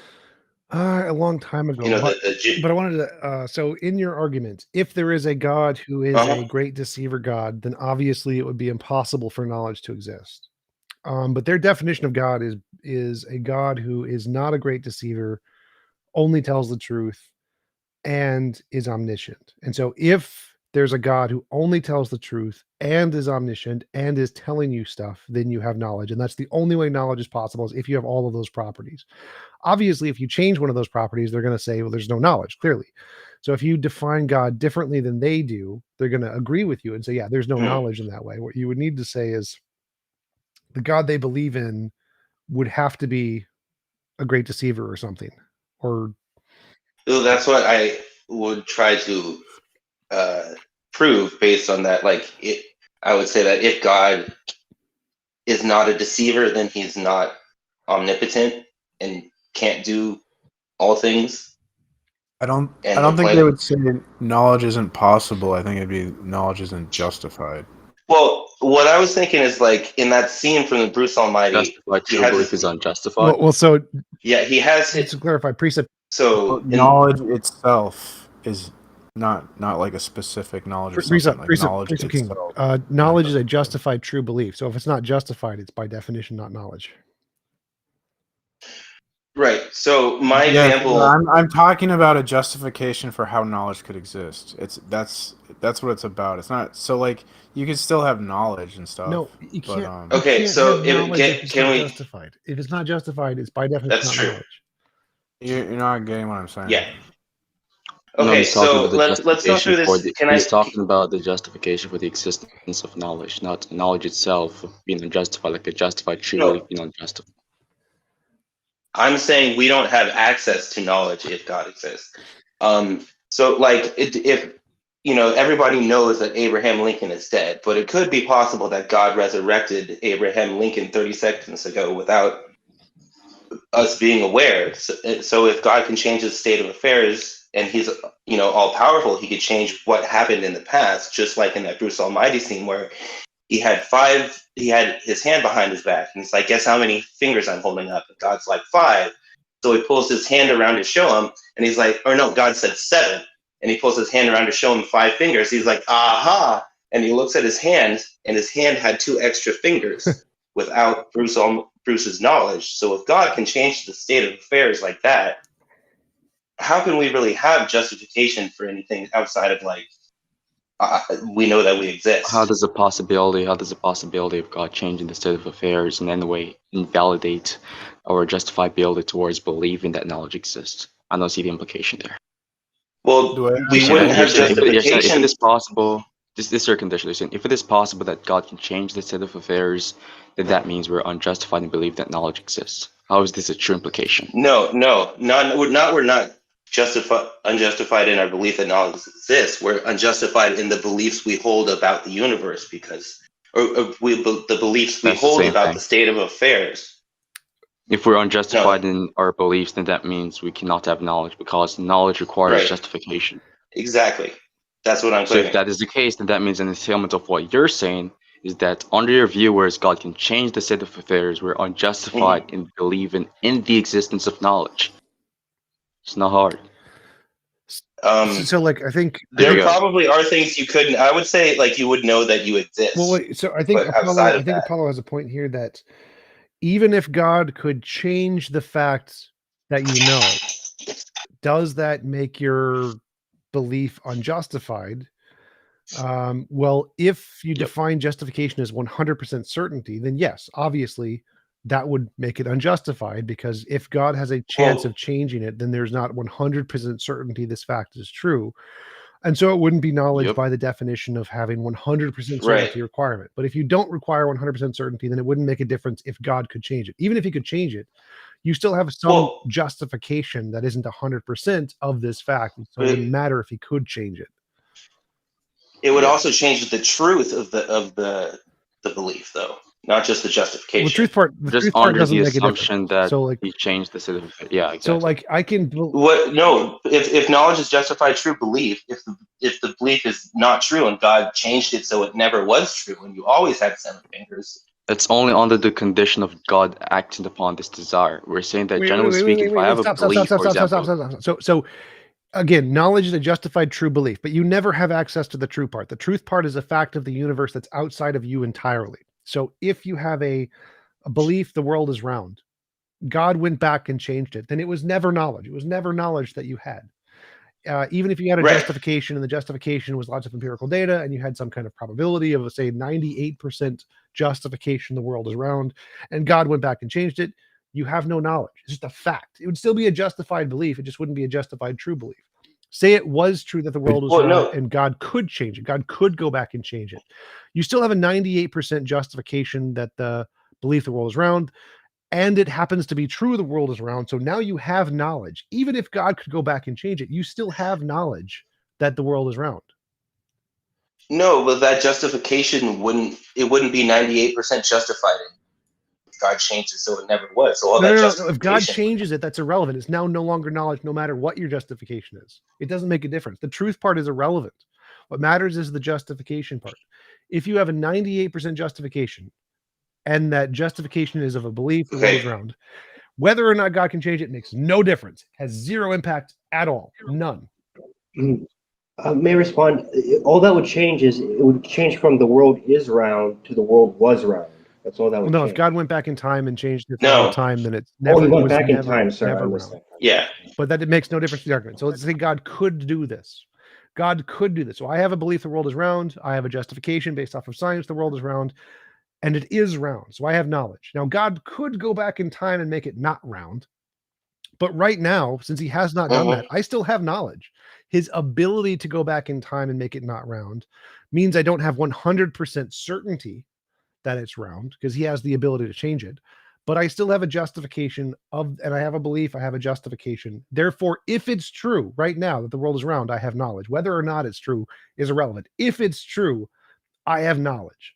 If it's not true, I don't have knowledge. But if it's true, I have knowledge. Okay. Even if God could go back and have changed it and I wasn't aware of this.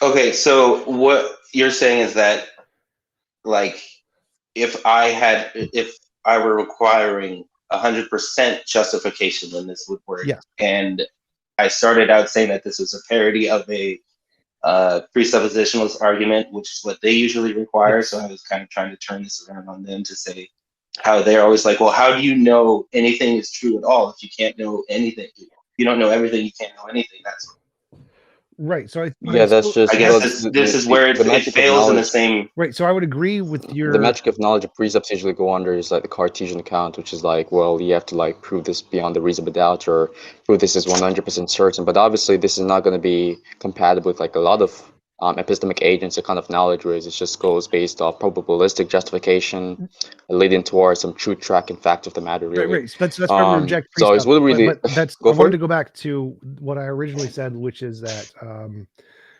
the precept argument is that if you have a god, by their definition, and their definition entails must be always telling the truth and be all powerful and be all knowing, then knowledge is possible. So if you change one of that and you say, well, what if God's lying to you? That's a different God. And it's like, okay, yeah, we grant that if that's the case, there's no knowledge, but that's not what we care about. All we care about is if there is a God by this definition, knowledge, this is the only way knowledge is possible. And by their definition, it must entail always tells the truth, is a part of their definition. Okay. I guess I was trying to prove or attempt to prove that by their definition of being all powerful, all knowing, and all the omnis, that entails deception, and that even in the Bible it shows places where God does deceive. Right. So then I would say that's a different kind of argument you're making. You're trying to make a contradiction in the properties of God argument, saying that your definition of a God has this contradiction that it's all power or omnipotent, which means it can do anything, which would include lying. Therefore, that would be in contradiction with your first property, which it always tells the truth. And so you have a contradiction between the all-powerful and the perfectly moral property. But I don't think that would be a parody of their tag argument. Right. Okay. T-Jump. Yeah. Do you think certain neurological processes can be as a result of not only mental states, but also things which are extra mental? I don't know what that means. Extra mental just means something outside the mind, no, I know right? what So I'm saying that do you extra mental means. believe that our mind can be? So like, I think that everything that is in your mind happened from something outside of your mind. I'm a physicalist. So I think that the physical processes that are not in your mind cause the things that are in your mind.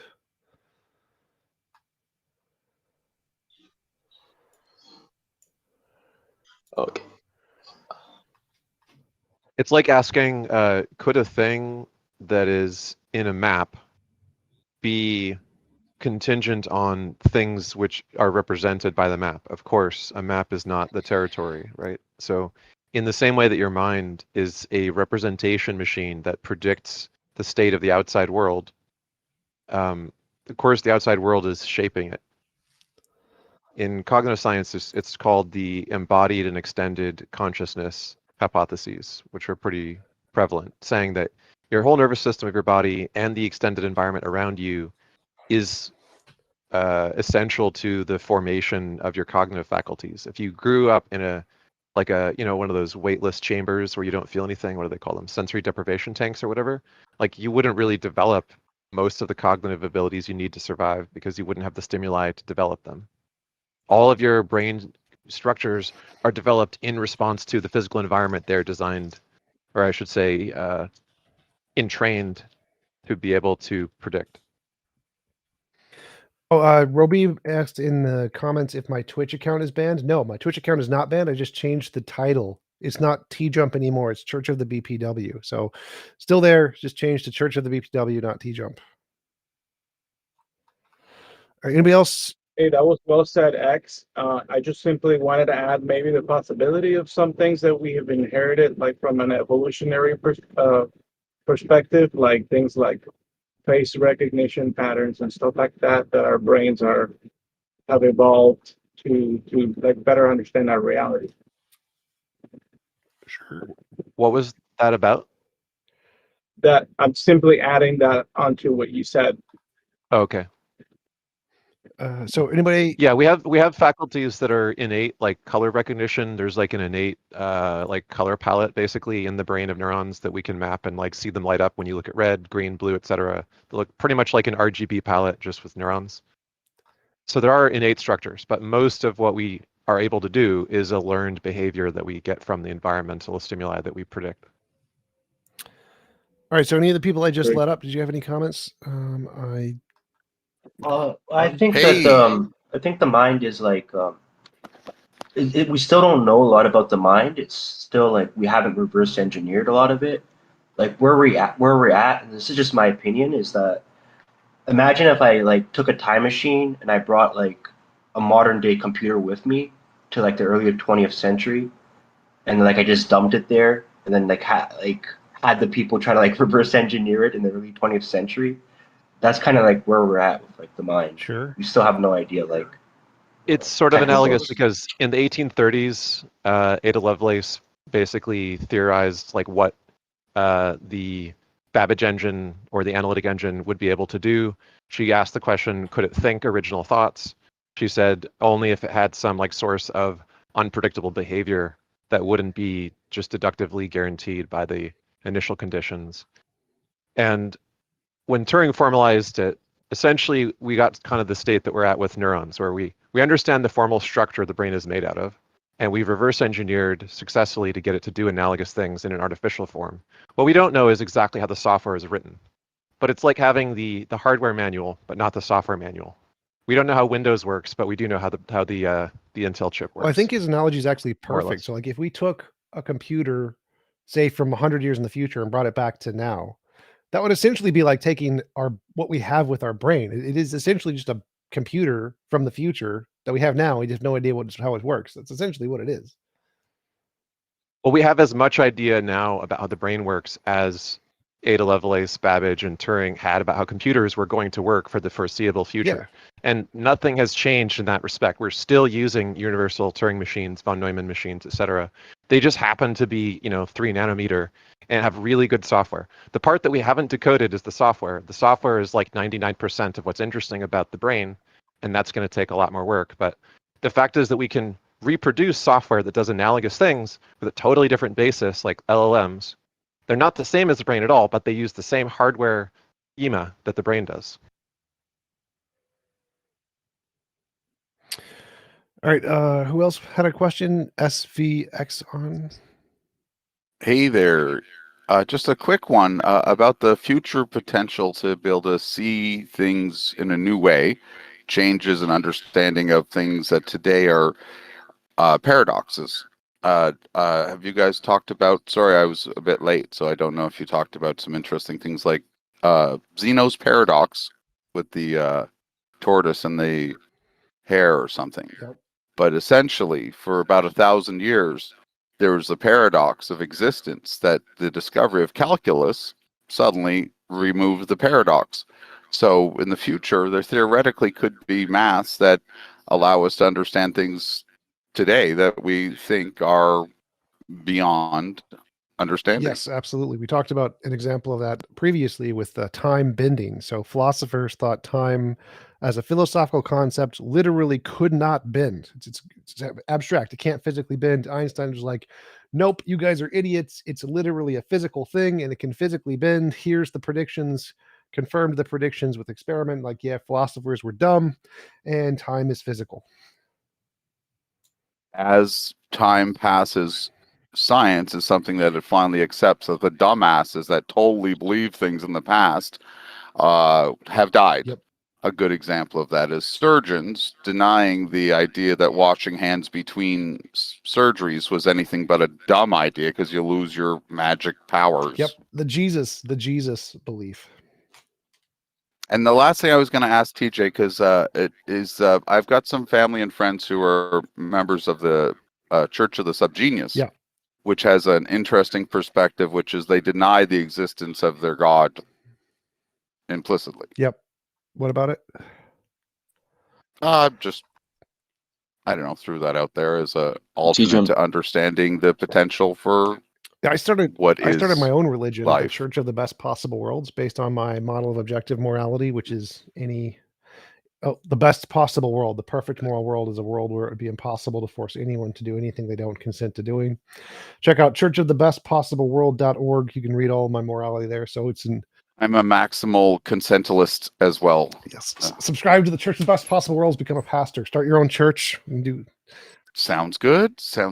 I'll check it out. Thank you very much. Really appreciate it. Thanks for coming up. Anybody else? My pleasure. Questions, comments? Yeah. Hi. Hey. So on the heels of that last thing, I'm actually the Discordian Pope, but yeah, Church of Subgenius. Eris.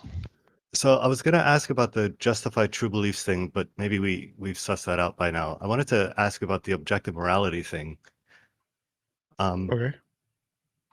Actually, no, real quick. So for the justified true beliefs, do you believe that we can ever know something? Yes. So does that require that we be able to determine that it's true 100%? No. Knowledge does not require certainty. Okay. Fallibilism is the consensus in philosophy and science. You don't need 100% certainty for knowledge. Okay. All right. I think that's good enough. So when people talk about mind independence, I'm always a little confused. Is that something that's divorced from a single mind or from any mind at all? Any mind at all, typically. Depends on the context. Because if you're saying that something objectively exists, then it exists in reality independent of what any mind's opinions, thoughts, or intuitions are about it. But if I'm imagining a unicorn, that imagined unicorn objectively exists, even though it exists in my mind. And so you can have subjective thoughts that objectively exist. Mm-hmm. So here's how I've always seen it. Maybe you can tell me where I'm wrong, if I'm wrong, or how it fits into this. So objective to me means that two people can believe two different things and one of them is right and one of them is not. But I don't think that needs to extend to the actual universe, like where there's human concepts like language, for example, or if I am imagining a unicorn in a room of like 100 people and I'm the only one who sees it, those 100 minds. I would probably disagree. So let's say I think that English is better than Latin, or that Pokemon is better than Digimon, and you disagree. Who is objectively right? And it's just you and Yep. me? I don't think that can be answered. Right. So I think your definition of having two people who disagree is probably not sufficient. Sure. Okay. So let's say in the context of a society. Sure. When it comes to morality, I think there can be an objectively moral action and an objectively immoral action in the same situation. And that's not up to the two people deciding, it's up to the larger society. And that we could probably say is objectively what should be done in that situation. But that's so go back to your definition of objective here. I think your definition of objective is missing something. So like if your definition of objective is that two people disagree and there's some larger society that has an opinion one way or the other, I don't think that matters at all. I wouldn't qualify that as objective at all. For example, like at one point in time, Galileo, Bruno Giordano thought that the world was not the center of the universe. The larger society thought that the world was the center of the universe. So is Bruno Giordano objectively wrong? No, he was objectively right, because the objectivity is opposite of the subjective context of the society or the individual, because those are both subjective. He may not have been justified, though. because he had a dream about it, whereas Galileo observed it. And based on just a dream, you might say that he didn't have a justified true belief, but he happened to have a true belief nonetheless. Correct. He was objectively correct, but not justified. Yeah, I would also say that that's slightly different from like morality, though. Well, So objective I'm reality. not, forget morality here. What I want to focus on is objective and subjective, because your question was specifically about what makes something objective. And I think what makes something objective is it has to correspond to reality, independent of what anybody thinks about it. No opinions, intuitions, feelings, perspectives, none of that matters. Right. And I think that you can't have that in a societal context. I don't think there could be an objectively correct truth that's based on what society thinks. Society's opinion just doesn't matter to objectivity. So I don't think that. Well, what about? Go ahead. Yeah. What about like the meanings of words? Yeah, like I don't think language there's that a no human can objective construct. truth there. So like if society agrees that the word potato means like a vegetable thingy, I don't know, a starch thingy. There's no objective truth to that. There's actually a law in linguistics that specifically says this. It's called the natural ambiguity of language, that there is no objectively truth or objectively true meaning to any words. Doesn't exist. It's a law in linguistics. So there is no objectively correct meaning to words. There's a societally correct meaning to words, but that's also still a subjective frame of reference. But so could there be like levels of subjectivity? Oh, absolutely. In that sense? Definitely, yes. Okay. Would that ever get to the point of being able to call it objective, like functional? No. No. Not unless we're in like a idealist universe where everything is literally in a mind. Right. The words have point usages. Of language. They change over time. Yeah, but over time, like through time, they can change meanings, but those meanings are going to be sort of societal. Like something might not mean what it meant 200 years ago, but things can be different across cultures or across time. But during that time and in that place, I would say that they do have a meaning. I would agree, but I wouldn't ever call it objective. Yeah. Okay. The usages can be described more or less objectively in terms of saying, okay, these people with these minds mean this by this word, and they agree on that much. They all might have slightly different implications in their mind. Like, for example, one person might view a word as a pejorative, and another person might view it as a praiseworthy thing. And they may be using the same word, and one of them means all the bad things they think are associated with it, and one of them means all the good things they're associating with it. They disagree about what the thing really is, because one of them thinks it has bad properties, the other one does not, and so on. But the reference is the same at least, and that's all we mean when we say they're talking about the same thing. They're not necessarily talking about exactly the same thing, but they're talking about the same referent, which they ascribe different properties to. I agree with all of that. I'm interested in why you said more or less objectively. It was a slip of the tongue. He was mistaken. Okay, that's fair enough. All right. Anybody else have any questions? Who I just let up? Some more people. I would have put something in the text chat, but I can't find it. But the term in linguistics that I reflect on is, so don't worry about it. No worries. Is generosity of polysemy. So within linguistics, polysemy is the idea that all words have different meanings to different people in different times in different ways. And being generous to that allows a conversation to proceed beyond the definition of this, not that, blah. So generosity of polysemy. Yeah, when you look in a dictionary and there's like definition 1, definition 2, definition 3, each of them implies a particular context where it has that definition rather than another. Those are the polysemous meanings of words. And anyone who tells you that it only means one of those, and that's the absolute correct version of the word, usually is making that assumption because they're only familiar with one of the contexts. And when someone tries to use one of the context meanings of a word to be equivalent to the other context meaning of the word, like people do with faith all the time, it's just equivocating because they're talking about sense 1 definition of the word and sense 2 definition of the word as though they're the same thing and therefore equivalent when they're not. Like the very first premise of Kalam cosmological, the universe began to exist. Universe in that context can refer to all natural things, or it can refer to our specific space-time continuum. And in the Kalam, they are equivocating between the physics usage, which is our space-time continuum, universe began to exist, and conflating that with the all natural things version. And that is the same polysemous usage of that word being conflated with a different one. I think they're also doing the same with began to exist, because in the first premise, everything that we have examples of beginning to exist that has a cause are things that were created out of previous material. And then when we switch to the second premise about the existence of matter and energy itself, that seems to be a different category. Yeah, the entire premise of the argument seems to be, what can we think of a God property? Beginning to exist. Okay, let's build that in. But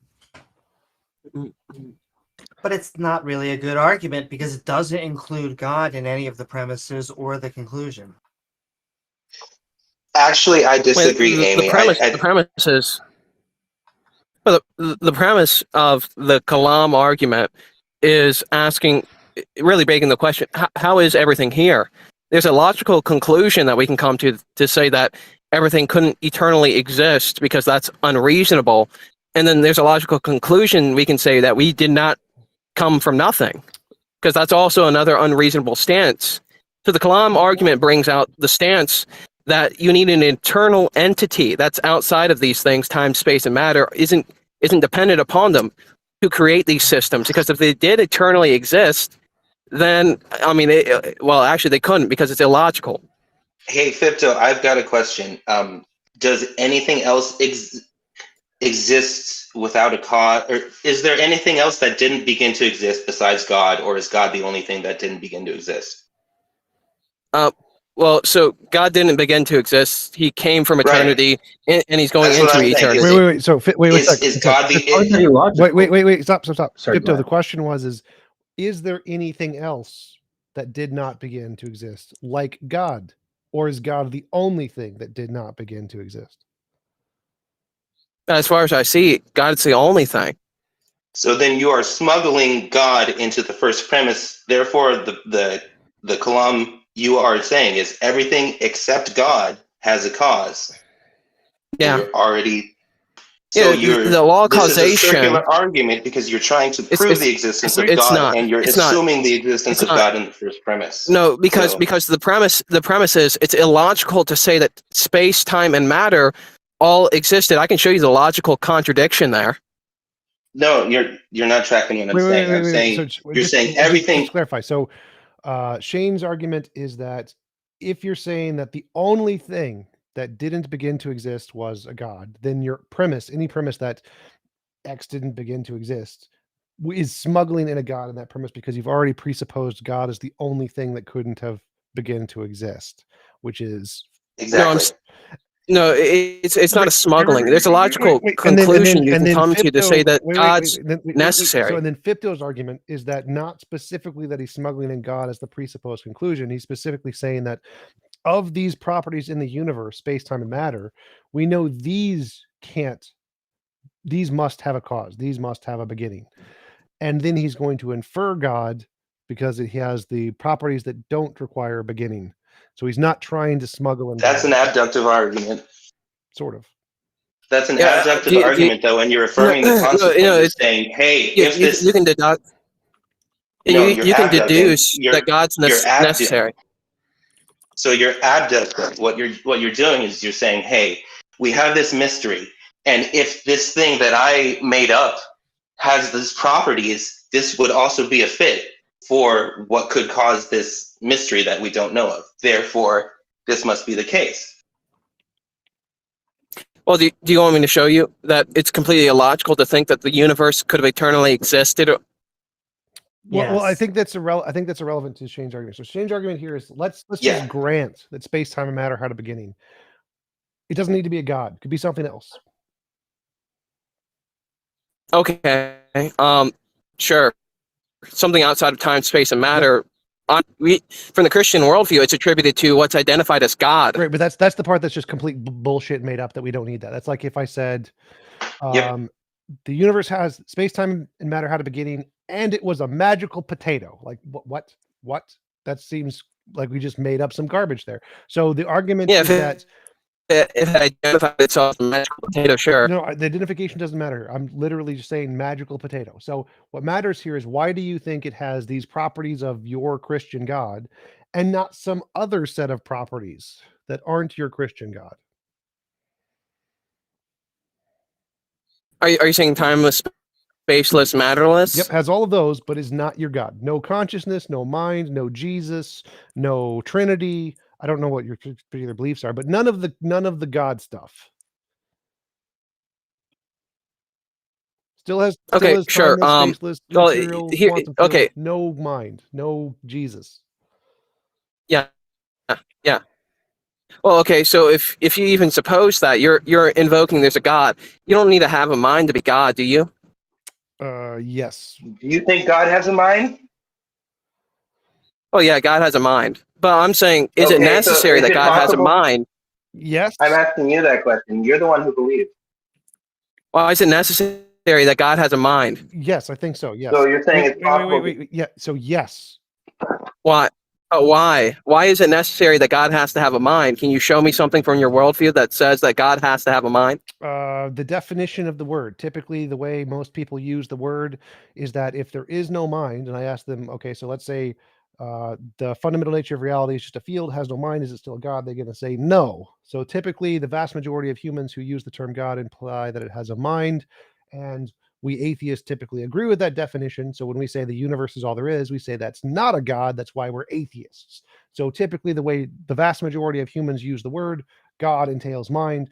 And the way atheists use it is they believe in no mind, but they still believe in the fundamental nature of reality, and they're atheists. So just by the No, but meaning of the word. you have to abandon your worldview in order to think that that's even Hey, allowable, because Pinto. we're talking about something that's matterless now. No. So Pinto, if you are talking about something that has no consciousness, has no agency, and has no mind, but is the foundational nature of reality, then I'll agree with you. And if you want to call it God, then that's fine. But I don't think that's what No, you're you, arguing you for at all. can't agree with me because you're a naturalist, materialist. Most atheists are not naturalists. Most atheists believe in Materialists. No, most atheists are not materialists. There's been several polls on this. The vast majority of people who are atheists are not naturalists or materialists. I am. I'm fully functionally agreeing with that.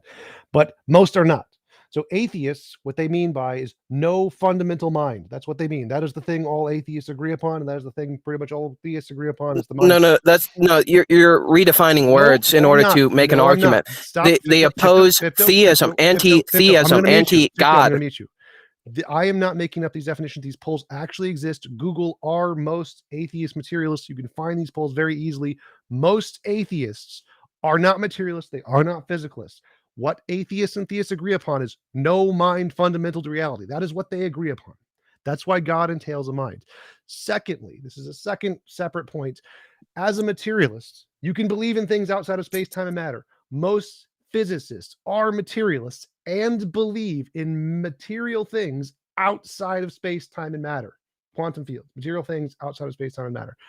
It is not the case that materialists cannot believe in things outside of space, time, and matter. Literally, most of them do, because space and time are emergent from other material processes. So you were wrong about that as well. And this is why I say Kalam is a bad argument. It is, well, it's the best they have because it's the most deistic, but it's because they don't want to defend the personal mind that wants a relationship with you. That's kind of hard. So, yeah, Oh but no, William Lane it's not Craig hard at usually all because that's where revelation actually kicks in. You can reject the revelation. That's God's permits that. He's allowed this that. isn't the But Kalam anymore. the fact that he exists, you're even claiming, we can't come through the natural material functions of the universe. We came from an outside entity. You've already given grounds to this entity being God. You're just redefining what God is and saying, well, if God does not have a mind, and I don't know the standard of which you're going to actually pull that out from, it's more of a hat trick. If God doesn't have a mind, he's not God. Well, again, my specific claim, and I'll give it back over to Shane, but it is that the Kalam is a bad argument and that we don't believe that a God exists. Back over to you, Shane. Yeah, sure. But let's just say this, mindless God. What then? That, I mean, Does it you can matter? call that God if you want, but that's not what you're here arguing Yeah, for, I'm that's just sure. So redefining God. what That's just usually, Well, that's what, yeah, exactly. you're right. What I'd Theist is argue doing, that God has a mind, but I have a so standard of which, yeah, I actually okay. proof that. But you don't So have a standard to tell me that God can't have right. You don't have a standard. no Okay, fine. mind. But anyway, so what you're doing here is you're not using. This isn't the Kalam cosmological argument. You're using the conclusion of the KCA, which is therefore the universe has a cause, as a premise in a new argument, and trying to say if you agree with the KCA, therefore you must agree with my new argument, and that's pretty dishonest. No. I'm saying you have to abandon your actual argument. You think that the universe came through natural functions, I assume. Am I correct on that? I think probably I could be wrong. It could be possible that there was something else. I think naturalism is most probable, and I lean towards that, but I'm not sure. Yeah, but naturalism is also contingent upon, well, what? The natural world, what we see, what we visualize. It doesn't take into account an entity outside of space, time, and matter. Yeah, because we're doing science. But this is exactly what I'm talking about. Is now when we talk about the physical world, the material world, which naturalism and materialism, honestly, they go hand in hand. They kind of have to hold hands together, because I've never heard of a naturalist who speaks outside of the material world. Explained this several times. You can be a physicalist or a naturalist, materialist, whatever, and believe that things exist outside of space-time. There's no contradiction in that world. No, that is a contradiction. A materialist believes that there's only the material world. A naturalist believes there's only the natural world. That's and a materialist, by definition the stances they take. And a physicalist also believes that space-time is an emergent property of something more fundamental, like a quantum field or something like that. But fields don't leave space-time. That's why they're called fields. They don't. No, space-time. Space-time is an emergent property of fields the are still in space-time. No, a field is just a mathematical manifold, right? So when we describe there being 13 fundamental fields, it doesn't mean that like those fundamental fields exist somewhere in space. It means that space is a thing that is a perturbation of those fields, right? Like if you asked where are the quantum fields, the question would be meaningless.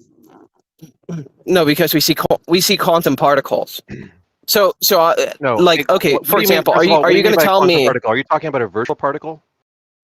No, we're talking about quantum particles. Okay, what do you like mean actual when you say quantum particles? We observe actual quantum particles. They're physical particles. What word? What are you actually referring to when you say quantum particle? Are you talking about a virtual particle, like the Casimir effect, or what are you talking about? Okay, you said that it exists. So can you explain it?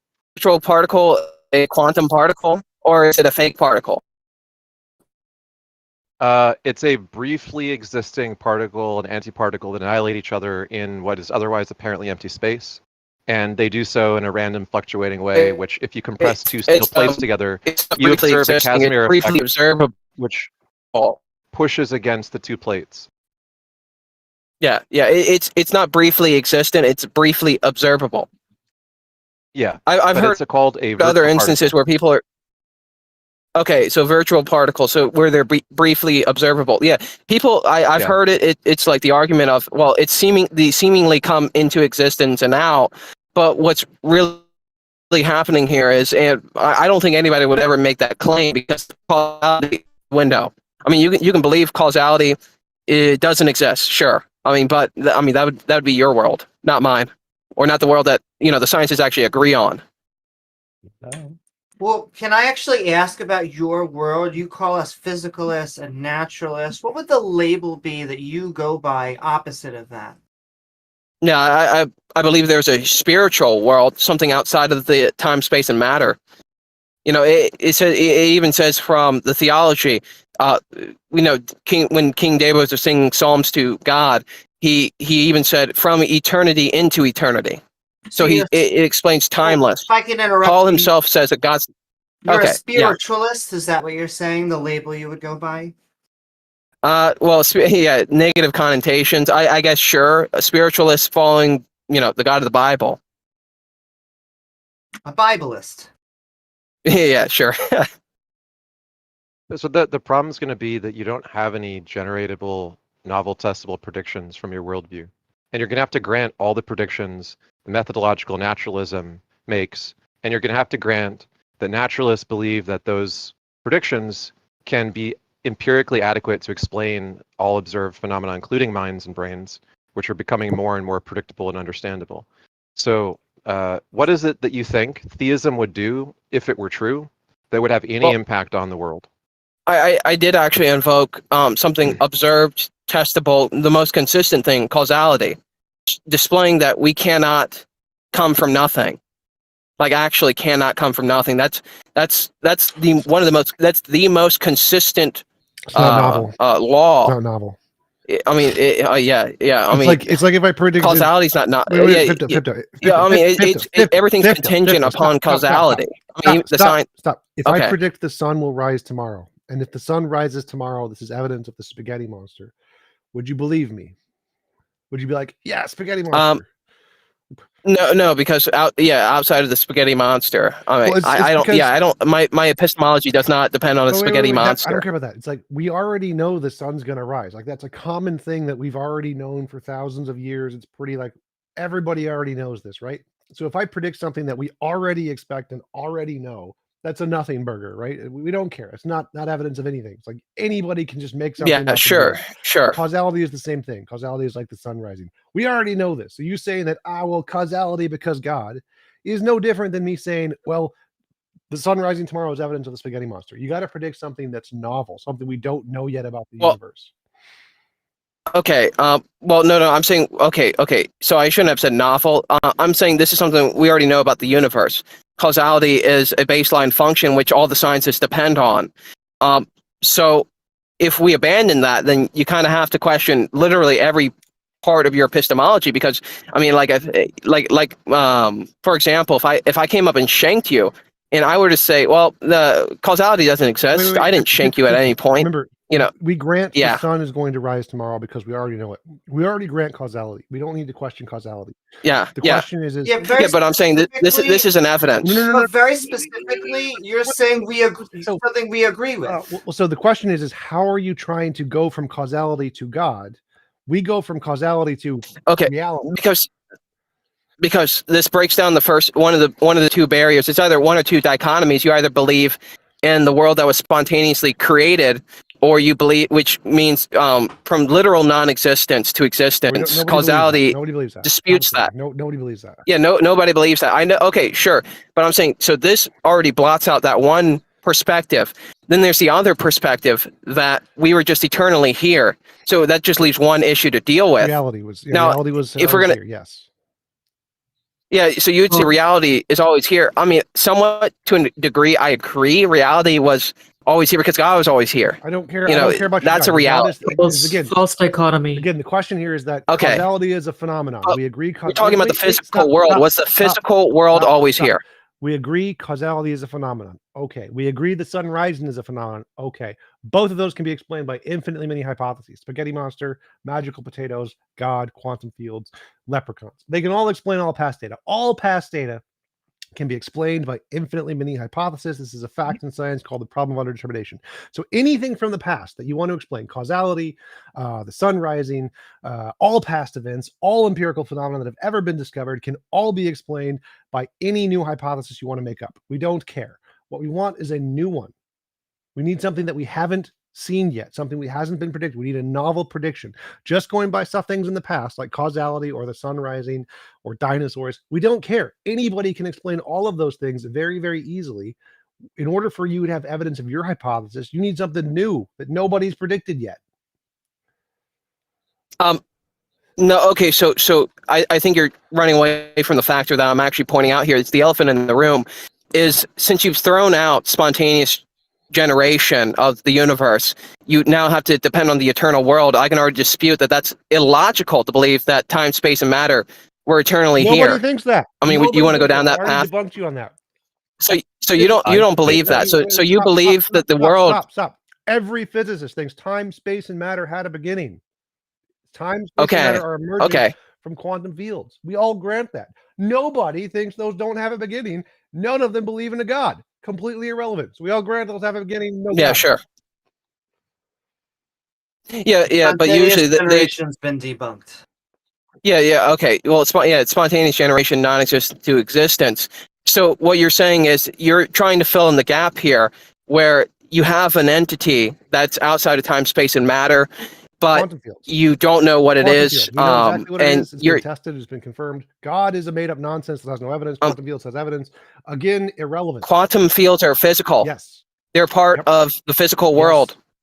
So you're saying time, space, and matter always existed then? Again, physical world exists outside of time, space, and matter. The physical world goes beyond time, space, and matter. Time, space, and matter are things that come about after the physical world. If you have matter, do you need space? No. No. So matter can exist outside of a space. And time. Yes. There can be physical fields that exist outside of space and time. This is very basic physics. Google physical fields. No. You're Google emergent space-time. This is very basic physics. There's physical. That's a theory. No, this is physical, natural, material things that exist outside of space-time. It is the consensus in physics. It is what all of the evidence suggests and all of the predictions. Have we proven it? No. Is it better than a God? Infinitely, because there's no evidence of a God. So this is the consensus among physicists who are physicalists, who are materialists, that space and time is emergent. This is non-controversial. This is like you just going against all of the physicists saying, I don't think it's possible that the thing in physics that most physicists believe is a thing. So you're saying that physical particles, physical properties can exist outside of a space, of a spatial realm. Academic field. Yes, that is the consensus in the experts of every related field. Yes. Do you have one paper that actually confirms this? Space-time. Well, yeah. I know what they like to say, and it's a disputed case. Like you're acting like it's a consensus, but it's not a consensus. You can't LARP that. It is the consensus. If you want some physicists to read on the subject, no, that's a LARP. I've looked into that. That's a LARP. That is not a consensus. If you want some physicists on the subject, read Don Page and William Wooters. I like. No, but okay. Some physicists is different from consensus. You are LARPing. You are lying. No, this is the consensus. No, you are lying. Can I suggest that the number of physicists who can actually work with this? Stop talking. So this is the consensus in physics. Go look at Nima Arkani Haman's paper and Sean Carroll's paper on the topic. This is the consensus in physics. It is the consensus that space and time is emergent. We pretty much know for a fact they are not fundamental. That is the very majority consensus. But wait, stop. Yeah, stop, no. Fipto, stop talking. You're mixing things up now. You're mixing it up. Fipto. The more important thing here is that can you show me a paper in physics about God, any property of God?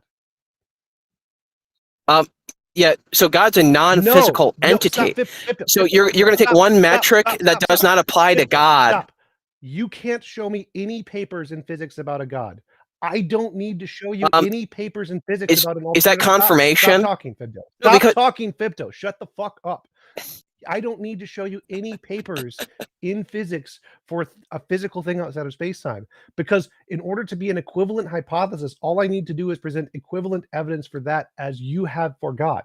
So I have more evidence for this than you have of God, simply because there are papers in this in physics about this theory that are combinations of principles, particles, and laws that have been verified to exist independent of our imagination. You have none of that for a God. So you asking for a paper about emergent space-time being confirmed with some kind of empirical result is just irrelevant. You don't have that for a God. I don't need that for this to be a better hypothesis than yours. All I need. Emergence theory is the same evidence. No, it's not. It's just what you're going to attribute it to. It is the same evidence to say that. That's what this. You're echoing what Theist said all along. Pay attention. What makes one theory better than another in physics is that the theory is a combination of principles, particles, and laws that have been verified to exist. The combination may not have been shown to exist yet. So the combination of emergent spacetime may not have been shown, but all of the parts, all of the math, all of the physics in the paper is only made of things that have been demonstrated to exist independent of our imagination. They don't add leprechauns, they don't add fairies, they don't add omniscient, omnipotent, omnibenevolent, they don't add minds outside of spacetime. They don't add any of the supernatural garbage. This is what's the difference. Yeah, Wait, no, wait. Just one last thing. I agree. What I makes agree. one theory better than another is no part of the theory is something that has yet to be demonstrated to exist. Every part has been demonstrated to exist independent of our imagination, and only those pieces are allowed in physics, which is why physical theories like emergent spacetime are better than magical Sky Daddy. And simply the fact that we haven't confirmed it is irrelevant. You do know emergent space theory is the same thing theists have been saying the entire time. You're just saying, but not God. A hypothesis is supposed to be an educated guess, where a theory is a framework of fact. So when you say something like it's just a theory, these people should just take a science class. But I am sending you love. Well, so it's not the same. It's not the same, Fipto. Yeah, I've not said it's just a theory or nor a hypothesis or anything like that. You said you're echoing what theists have said the entire time now, but you're trying to flip the script and you're saying, well, we're just deducting God. We're saying not God though. Again, Fipto, That's Fipto, all pay you're attention, pay saying. attention. The difference here, one theory is made of only things that have been confirmed to exist independent of our imagination and does not add anything to it that has not been confirmed, like no supernatural, no miracles, no magic, no mythical creatures, paranormal, supernatural UFOs. None of that is added in. This is the difference. If you have a theory where you add any of those in, it's garbage, trash, potato junk. If you have a theory without any of those things, it's reasonable and acceptable in science because it has a more plausible basis in reality. This is the difference. So I don't care if you think this is what theists have been saying with their magical goo garbage that hasn't been confirmed. Until they can make a hypothesis that's only a combination of principles, particles, and laws that have been demonstrated to exist independent of our imagination, the physics one is better. No, but hold on. But here's the issue. You're actually smuggling this in. You're saying what? It came out of a non-spatial. You have matter existing outside of a non-spatial area. Yeah. What's the evidence for that? The combinations of principles, particles, and laws that have been confirmed that show you can have interactions outside of space-time. You can solve the equations and derivations of general and special relativity without time by removing the time equation and still have causality. So there is lots of combinations of theories that can do this, that have the basis in reality because they're only combinations of principles, particles, and laws that we confirmed. You don't have that. You imagine Sky Daddy God can do stuff. Let me. You don't have a combination rephrase of the principles, question. particles, and laws that actually exist. Yeah. Are you saying that we have a tool that observes outside of a spatial area? I don't need that. Again, all I have. You don't need that. Wait, You're wait, just stop, so you don't see it. You don't see it. So I don't need to see it. Again, the difference here is can I build a model that is a combination of principles, particles, and laws that we have already seen? And can this combination explain the data? Now, I don't need to see the actual combination. Like string theory. String theory is a combination of two things. Early universe inflation, Guth's early universe inflation, and virtual particles and the Casimir effect. We've observed both of these things. Have we observed strings? No, we've never observed strings. We've never observed string theory directly, but string theory is a combination of two things that we have observed. Now, if I add in magical leprechaun fairy dust, it's a garbage theory. Immediately thrown out, not accepted in physics. Nobody gets it. We don't care because the magical fairy dust has never been seen. So if all of the parts have been seen, even if the whole hasn't, it's better than any theory that adds in any one part that has not been seen. So in the case of emergent spacetime, all of the parts have been seen. Your God, none of the parts have been seen. Therefore, they are not equivalent theories. Yours is garbage with fairy dust. Ours is physics. But here's the issue. I asked you a key question. Have you observed the spaceless area? So there's just experimental. There's an experimental confirmation of the emergence of space-time. Did you get the paper that I sent you? Or it's an article about the paper. I'll get you the actual paper. Yeah. So I sent you an article. I can't read it right now. That's fine. I'm going to just summarize it for you. It says time is an emergent phenomena that is a side effect of quantum entanglement, and they have the first experimental results to prove it. And I'll skip down to the experiment. Ekaterina Mareva at the Institut National In turn, Italy and a few pals performed the first experimental test of Page-Wooter's ideas about emergent spacetime from entanglement. They confirmed that time is indeed an emergent phenomena for internal observers, but absent for external ones. The experiment involves the creation of a toy universe consisting of a pair of entangled photons. An observer can measure their state in one of two ways. In the first way, they measure the evolution of the system by becoming entangled with it. In the second, the godlike observer outside of the system measures the evolution against an external clock, which is entirely independent of the toy universe. The experimental details are straightforward. The entangled photons each have a polarization which can be changed by passing it through a birefringent plate. In the first setup, the observer measures polarization of one photon, thereby becoming entangled with it. He or she then compares this with the polarization of the second photon, and the difference results in a measure of time. In the second setup, the photons again both pass through the birefringent plates, which change their polarizations. However, in this case, the observer only measures the global properties of both photons by comparing them against an independent clock. In this case, the observer cannot detect any difference between the photons without becoming entangled with one or the other, and if there is no difference, the system appears static. In other words, time does not emerge. Although extremely simple, the model captures the two seemingly contradictory properties of the Page-Wooter's mechanism, said Morevet and Co. So what they're saying is, we observe something in the universe at the scale that we're at, which, if it's explanatory about how time works, could be scaled up to explain how time gets there in the first place. If you have entanglement, you have time and you have gravity. Both gravity and time are being explained as emergent phenomena of entanglement. Okay. So the question I actually posed earlier happened to be, okay, time, space, matter, all this existing eternally. I think you guys have already denied that it's emergent. Now, okay, let's just say it emerges. Where does the matter come from? The quantum fields, the things we literally just said. Yeah, so the quantum fields. So, but does it invoke any sort of time? Do these quantum No, fields have a time is time, a field or that comes about from the other quantum fields. Time is one kind of field. no? Time is a measurement of change No, in science. time is a field. Time is literally a It physical is. field. Yeah, it's a No, measurement it's not. of change No, it's in not. science. It is not a This is measurement of the change. scientific Fipto, definition pull of your it. head out of your ass. Time is a specific field in physics. It is Can not you a Google the measurement of scientific change. definition of time? There is no definition of time. Time is a literal There is. physical field. You're using It's your a physical dumbassness. Flipto, change. Yes, No. it's a consider physical being measurement generous of with your change. polysemy.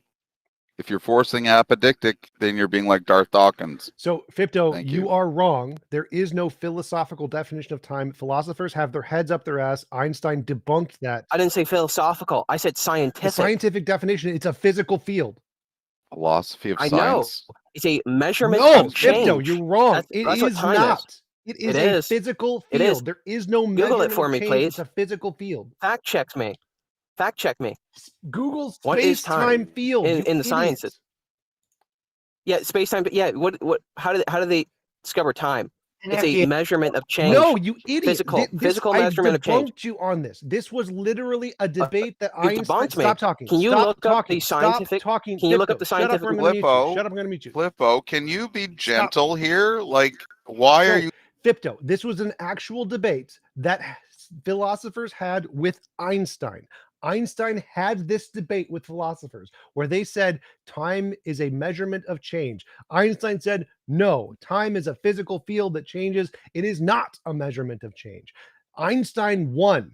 There can be change with no time. That's the whole point of the word emergent space-time. If space and time emerge, that means there's something else where change happens prior to space-time, outside of space-time with change. You are wrong, Fipto. You have your head up your ass. In physics, space and time is a specific kind of a field, and there are other kinds of fields that change can happen in that are not space-time.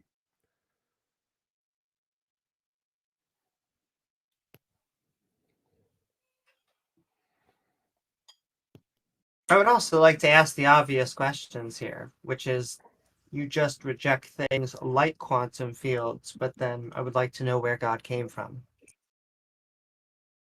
If you're saying there can't be things outside of time and space, if you are rejecting and saying that must be contingent on something and that all things must be, by that logic, I just want to know what God is contingent on.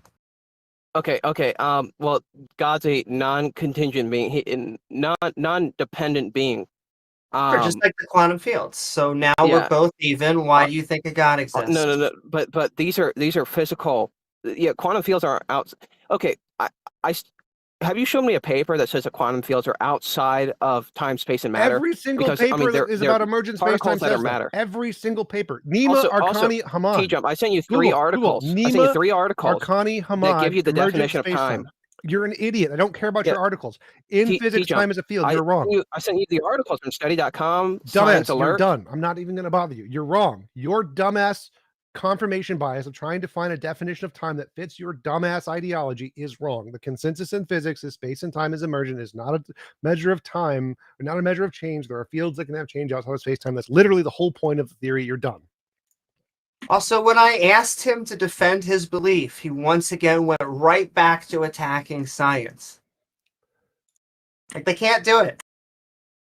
The whole guy coming back from the dead, that is so, let's just use the word silly, that we have to stick around here to these deistic arguments that have been outdated for hundreds of years.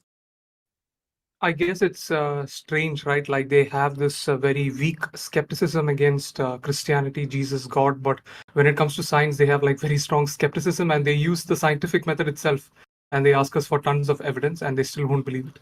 Strange.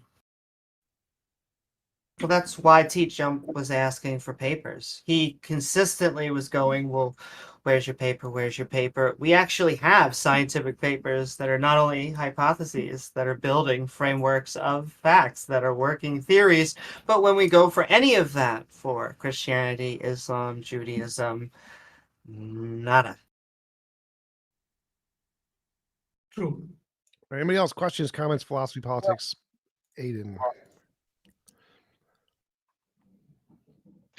Hey guys, yeah, I actually want to talk about kind of response to Amy Newman with the God thing.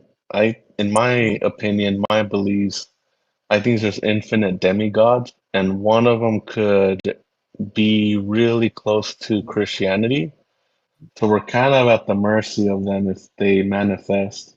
Like I think the Bible could be misunderstood by humans, and it could just reference a powerful alien entity that is more to the Christian belief system. You're So not we're still saying at the it's mercy. aliens, but aliens.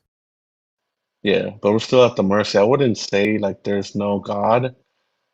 We're just, you know, we're Okay, kind of so just winging it. let's just start out by asking, why do you believe that there are demigods?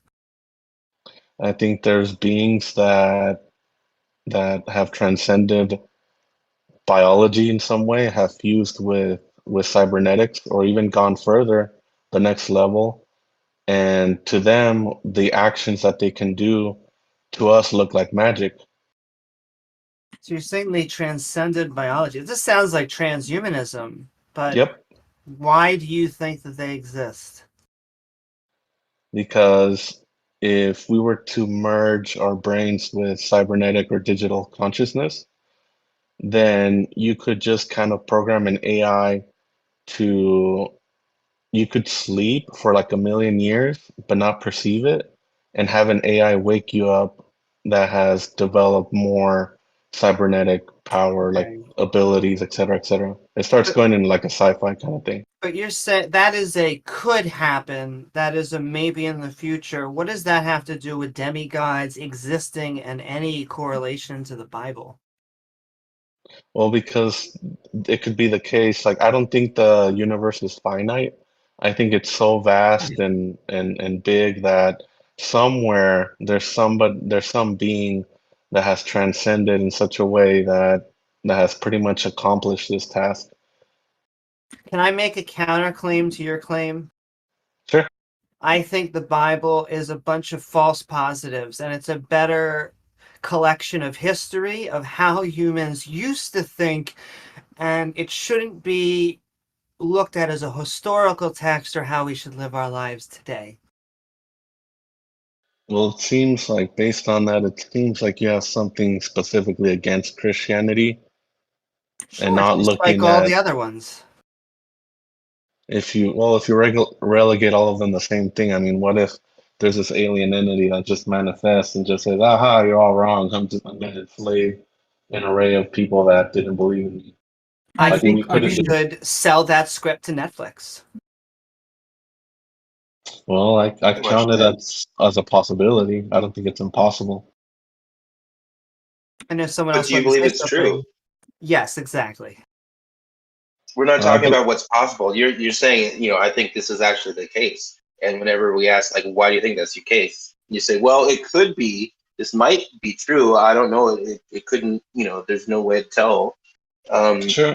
But I'll be honest. I have trust. I have trust and confidence that this is the case. There's the universe is too why? big for us to just be the only ones, and there could be some alien entity that could travel There space could time, be. and well, There that's could just be, but my trust. sure. But there are a lot of things that could be possible. There could be leprechauns. There could be unicorns. There could be a giant magical flying tomato. I don't want to say potato because T-Jump says potato all the time. But you know, just because it could be the case and you can't say it's logically impossible doesn't mean that it is. You should wait to believe something until you have actual evidence or good reason to think that it actually is the case rather than just a possibility. I'm not going too out there because we're getting close to merging with digital consciousness. Like within 50 years to 100 years kind of thing. But when I think of digital consciousness, the Bible is not the first thing that comes to mind. There's a lot of good things out there, like a lot of good books. Why not Hitchhiker's Guide to the Galaxy or Lord of the Rings? Why mythology that comes from 2000, 3000, sometimes even older years ago? I think the Well, problem is also this is a very popular story, so he just seems to want to believe it. There's lots of popular stories that are false when you look at it through a skeptical lens.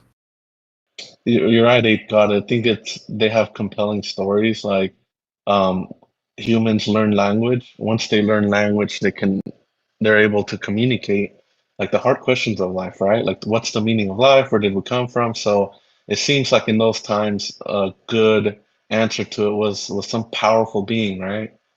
It could be the case that it's just stories for men.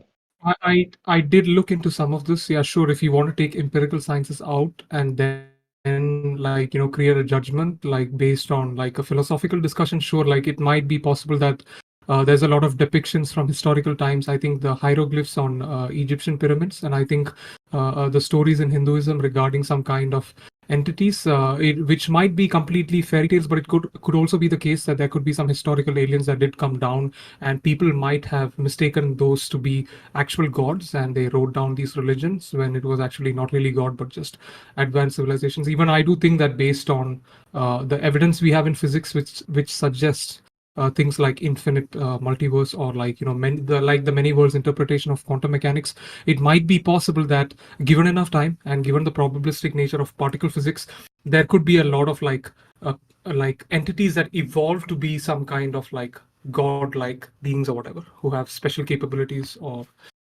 but yeah, again, it's we don't have much evidence of that, but it's inevitable if the universe is infinite. So There could right be all now, kinds. just science fiction. However, not out of the natural, it's not supernatural. We just need good Yeah, it's not evidence. supernatural. Completely Sure. natural. I'm not talking about any supernatural stuff. There's just not So evidence sufficient to justify the belief. Exactly. that sounds like the same arguments made for the simulation theory. Yeah, the Yeah, sort simulation of. theory has some boundaries to its plausibility. It's not implausible like on its face, because we know how to simulate things and we know that you can scale something up to a more I think grand scale. we need But test predictions. there's some reasons why simulating the entire universe is probably impractical, if not borderline implausible, due to things like computronium, which is to say perfected matter, for computational purposes, whatever that turns out to be, like the world's best possible quantum, photonic computer or whatever, is still going to have an upper bound on the amount of information that it can represent. And if you take all the computronium that you can assemble without collapsing into a black hole, which is what happens if you get too much star stuff in one spot, boom, you get a black hole. has an upper limit. It's not going to be enough computronium to simulate all of the matter in the known universe in any one gravity well that is not going to collapse into a black hole. So in other words, I think it's plausible that there could be a Truman Show universe. Like if it were the case that when we started expanding sufficiently, we were prevented from going very far or reaching very many planets because we like exceeded the capacity of the computer that we're simulated in, that would be evidence that we lived in the Truman Show simulator that turns out to be plausible and feasible with one solar system's worth of computronium. But if it's not the case that we live in that kind of universe, once we get to a certain number of planets, we exceed the bounds of computronium to plausibly simulate, then there's just no way we could still be in a simulated universe unless the parent universe is completely different from ours, and then all bets are off. Yeah, actually, that's what I wanted to say. Like, I think if we are, I'm not sure if we're in a simulated universe, but like if we are in one, it'd be more likely that like the computer that's simulating us is in a different, is operating under different like laws of physics. Like, because when we simulate things on our computers, we don't have to operate on like the actual laws of physics, right? We can create, new funky physics, right?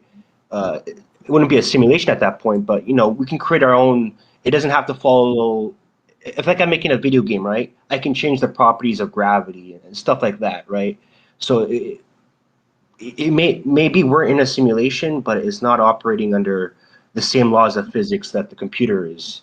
Yeah, that still kind of falls under the Truman Show definition, right? Because I it's don't know it's what a the Mickey. Truman Show is. Okay, so the Truman Show is a movie about a guy who has grown up in a film set, a live TV show that his whole life is a lie. Everyone is watching him on television, living in a bubble. He only lives in a town. If you go outside of the town, you hit a wall. There's literally a fake sky over him and everything. A bunch of people have succumbed to like paranoid schizophrenia, believing that they live in the Truman Show after seeing this movie. Because essentially, certain ideas like this, and the idea that you could be like controlled by like government lasers or something, have led people to put on tinfoil hats. It's one of those kind of delusional nightmares.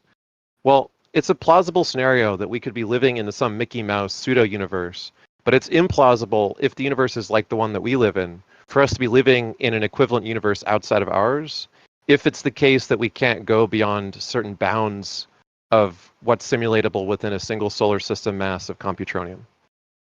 I do think that there is a solution for this. If you actually look into, I think, artificial intelligence, some of the recent understanding that they've arrived at based on research, it's like how neural networks are like compressors. There is a large amount of information, and then you can compress that information and develop like an understanding. Once that understanding is established, it's sort of like reducing very large complex structures to like basic mathematical equations from which every other thing can emerge. So what I do think is that the main problem we see with simulations is that even to simulate a very tiny portion of the universe, there is a very large amount of computation required. And the problem with that is when you use the traditional systems like classical computation, like for example in games we have ray tracing. There is no intelligence behind it. There is no compression. All the textures and all the methods are actually stored, but the calculations are very huge for lights bouncing off. But on the other hand, there were recent papers published where neural networks are actually learning more about the world and how things work, and then they scale it using parallel computation. And because it has a general understanding of the world and how things look and how things appear and the causal relationship between facts, it is now able to create simulations with near 99% accuracy of the ones that you can see, which is like manually calculated by whatever systems. So this intelligent system can actually compress that information. So like millions of different kinds of like emergent phenomena are all compressed to a very tiny structure from which every other thing emerges. I think that's the solution for like simulation. Are you talking about light transport simulations? I can't explain what simulations exactly. Can you just say what kind of simulation you're referring to? So like for example, they were showing fluid simulations, right? So there are these fluid dynamics and light transport are there are similar problems. Okay, so if you want to simulate fluid dynamics and light transport, you can apply neural networks to that and get pretty good heuristic speedups that are just about as good as the like baseline procedural approach. Yes. However, just like any other kind of compression, there are artifacts. And it's simple. If you do statistical curve fitting, you're going to get some function that approximates the curve. That's what universal function approximators do, of which neural networks are one type of universal function approximator. but there's going to be a slight mismatch. And for something that's stable over time, something which doesn't deviate from like perfectly predictable laws like our universe appears to, those kinds of things are not the kind of thing that lossy compression or like approximate curve fitting is good at. So I agree that we would use, and we already are using, neural networks to significantly speed up a verisimilitude level approximation. In other words, a video game that fools someone who's playing it who doesn't notice the problems. But we don't live in a world that just has to fool an observer with like good enough approximations. We live in a world where if you trace everything back in a Laplacian demon kind of way, most physical phenomena are totally reversible. Most of the laws of physics are bidirectional. The Wheeler-DeWitt equations are reversible, and everything appears to have perfect lossless information transfer from one quanta event to the other. So there's not the kind of world that's being fudged constantly. Do you know what I think is the reason why those simulations are approximate and not 100% accurate? I think the reason behind that, why these fluid simulations are like getting to close level accuracy but not 100% accuracy, is because when we talk about the theory of everything in physics, the reason why we have not yet completed that theory is because when we compress all the data and information around us, we have a very close approximation to the way the physical universe works. But the point is, we don't have the information of all the different potential hidden variables. But I think once we do have access to all the potential hidden variables, and then when you compress that, you get one mathematical equation from which the entire universe emerges. For example, if I were to create a computer program, and if I have a certain mathematical equation along with the base textures from which like the game, for example, emerges, right? If you don't have all the variables, there is a limitation to how much back you can reverse engineer it. But if you have all the variables, you can precisely reconstruct that game without approximations. Ape God, actually, I want to respond to that. I think it's like, if you know what an emulator is, I think it's like the difference between like an emulator and a simulator. It's like, uh, if we're in a simulation, right? We know that like you can't, like, let's say we have like a Super Nintendo, for example, right? You can't possibly make a Super Nintendo emulate a Super Nintendo, right? An emulator always has to be more powerful than the machine it's trying to emulate. So, Right. and the reason I bring up emulation, because emulation is different. Emulation is different than simulation, right? Where simulation, you're just looking for good enough, right? Where emulation, it's looking for what you want, which is precise. It has to be absolutely Coming after me. one-to-one to reality. So I don't think we can emulate reality in reality. I don't Oh, wait, think. I do think, I get your point. I think that it is completely, it's entirely possible that within the computer itself, unless there is some like ability to like extract extra like RAM power or energy or something, yeah, sure, you can't get like an exact one-to-one functioning reality. But I do think that there is a good example for this, right? You have a Windows computer. Your Windows computer has a certain amount of RAM and processing power, but within the Windows computer, you can deploy a virtual machine that is an exact copy of the actual system that is hosting it, right? But the only difference on the virtual machine is that despite it running on the exact same functions, it is having reduced power. That's the only difference. Okay. Okay, but that's The the thing. thing What is if? Okay, go more ahead. problematic when you have something that's not just two slightly different instruction sets. So in the case of emulation, for instance, you're getting to cheat by the fact that the two chipsets that you're emulating, for instance, are nearly identical in the sense that they're both universal Turing machines. So this is like trying to approximate the number 8 by writing 2 times 2 times 2. Okay, so 2 times 2 times 2 is equivalent to 8, right? It's not merely similar to it. It is the same, but it's because I use something that's almost the same kind of thing, a number, to construct the other thing. Now, if I were to try to perfectly approximate the abstraction of 8 with pieces of meat, I'm going to need a lot more stuff to establish all of the necessary representations and so on to get something equivalent to the number 8, which is what we have in our brains for math, right? So when you do something in a universal function approximator like neurons, you do so in a very inefficient way that's very universal, which is great, but it's massively less efficient than the thing that it is representing. It takes thousands of neurons to emulate a few particles. So in the same sense, when you are comparing emulation of one software microarchitecture to another, it's not comparable to simulating the universe inside of a computer. I do think that the one difference that we've seen, I'll send you this paper later when I have time. I have it saved. So, like as we keep scaling computation, like parallel computation, it is like starting to be able to do things that we never thought were possible. So, in the earlier neural network simulations, these simulations were barely accurate. But as they keep expanding or scaling computation, these simulations are getting much closer to like things like Unreal Engine, for example. Look, the simulations in question, we're talking about extremely simplified simulations of water that do not simulate individual molecules or atoms or anything of the kind. They're simulating particles big enough for you to see. In other words, pixels. The general goal in any like real-time graphics engine is to simulate pixels, not to simulate physical reality. And pixels are billions of times less precise than the actual physical world. When we simulate particle accelerators and try to analyze their results, we use some of the world's largest supercomputers to approximate a few particles colliding with sufficient energy to yield some novel result. And that's not the kind of thing that is just trivially compressible in a way that is as deterministic as our universe is. I think people take huge liberties in analogizing like video game approximations, which are only designed to achieve verisimilitude, with physical emulations, as we were referring to the term. A physical emulation, like the kind we're trying to do in like particle acceleration and so on, is orders of magnitude more complex than a verisimilitude approximation. And it's not merely a matter of like sprinkling neural networks on it to sort of speed things up. And it may be the case that quantum computers allow for some unforeseen breakthrough, sure. But we so far have not seen quantum computers being universally like superior.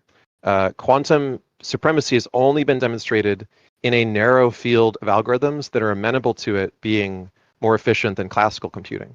In almost every other case, they're massively more expensive, less efficient, etc., than the equivalent classical computer, because it's like trying to hit a piece of paper with a hammer that doesn't need to be hit with a hammer, right? You could just tear it with your fingers. Why bother with the hammer, and vice versa, right? So yeah, I do agree. I do agree with a lot of things that you said. Like we do have some current limitations, but I think in one of the videos, but I do think that like in the near future, yeah, these things might change, especially with all the progress we have in artificial intelligence. We might even discover some new methods in which these things can use like less resources. I do remember one scientist actually talking about how these very huge number of like things that have to be mathematically calculated in particle accelerators.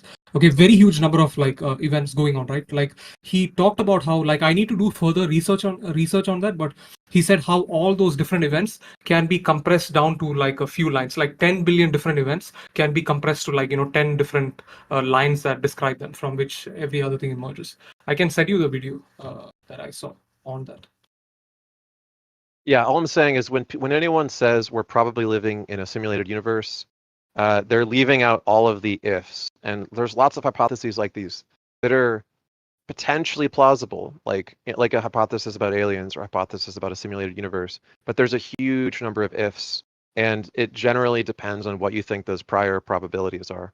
And there's a number of those that we just can't know for quite some time because we're nowhere near the development level to be able to speculate. I love this subject. What's your guys' thoughts on like the ability to maybe not like do something very sophisticated, like transfer your consciousness but what if you can control your sleep? You can maybe like mentally sleep for like 6 months and then wake up and not age or anything. Wouldn't like you can just tell an AI to build your simulated universe while you're sleeping? What? You're saying if you went into There's no reason suspended to. animation. Oh. Let's say it. There's a number You're just of saying if science you went fiction into novels with suspended that as the animation, major idea. you could wait for some breakthrough that's currently impossible so you could find out the answer in the future. That's what you're saying? Yeah, like just because when you sleep and you wake up, you don't perceive those like 8 hours of sleep. What if you can do it for 6 months and then like your AI bot's like solving your problems or Yeah, that getting would be stuff great. done? Like if you could just like go into a hyperbaric chamber and sleep for like 100 years and wake up when all the technology is fixed, that'd be phenomenal. I think it would be crazy not to do that, assuming that the world was going to turn out in a good way and you weren't just going to never wake up because it gets nuked or something. Yeah. There's a documentary about that called Idiocracy. Literally what Yeah, happens. exactly. It's what plants crave. Wait, T-Jump, Wait, you do I know love that I that love how you exists, said right? that Like was a that. documentary because it like yes, I have documentary. Yes. like I said, I've got a lot of influence from the subgenius. There's also Uh, a lot of Uh, data. I did feel like Unfortunately, there was a I flood did feel attack. like Hey, I did feel like Amy went first. Come on, dude. It's all good. But there's been a lot of research into the Flynn effect of IQs steadily going up over the years, and in odd turn of events, the Flynn effect has slowly been reversed. In the vast majority of countries, IQ is going down. So it may be Idiocracy may indeed go from fantasy to truth. It just means we hit a plateau. We need a breakthrough. No, it means That that is social true. media is killing our brains. That It means too. technology is taking over and doing. We don't need to be as smart as we used to. The Bing bot allows anyone or Bard or ChatGPT to explore the knowledge face, even if you're a dumbass and drunk. I think that's a good thing. You not a don't bad have to thing. go to Google search results and integrate it in your own mind. You can ask fanciful questions or real questions and explore on your own curation of autodidaction. The future is bright, I think. Yeah, in all seriousness, we probably just hit the upper limit of how much, because it's mostly like backed off in developed countries. Developed countries which have already reached the upper limit of like nourishment and toxin elimination. And so if you don't have lead in your water and if you eat a nutritious diet, then the Flynn effect is going to no longer be much of a thing. Indeed, it's probably steadying out, and then as we have the entire world kind of normalize out to a certain number, like you said, it'll plateau. But I do think that there's room for improvement in various kinds of like education and like things that affect the brain other than just food and toxins. So we know that stress affects the brain in ways that have lasting effects on IQ. So, for example, getting rid of poverty, getting rid of domestic violence, getting rid of other kinds of abusive, stressful environments, and giving people like healthy challenges, the kind of challenges that are hard, but which give you some mechanism by which to overcome them such that you come out smarter. If we do more of that, I think there's a little bit more room, but it's kind of like Moore's Law, right? If you hit the end of Moore's Law, congratulations, you hit the end of Moore's Law. You have like, sub-nanometer chips and pat yourself on the back. It's not the worst thing in the world to reach the end of some exploitable physical property. Well, I think that that law is like, what is it measuring exactly? It's mostly just measuring what our brain can do for a general kind of. Density of transistors on the No, wrong. The other one, board that you're the law, not Moore's law, the one about. Yeah, Moore's law is basically the measurement of how much computation can be Not done Moore's in a law. given amount of Not space. Moore's law. The Flynn Flynn effect effect. is Flynn effect. measuring G, which is for general intelligence. Well, what is general intelligence is mostly just your ability to do basic processing skills, memorization of common facts, that kind of stuff. And so it's abstract reasoning. Yeah. So it's not really measuring education stuff. Like obviously our education can get better. There's a correlation though. So for Well, it's 'cause instance, like when people go tests through are not when people go through like because the goal of the test is more just the Sure, ability but- to test your ability of just general processing of information and memorization of common facts. Yes.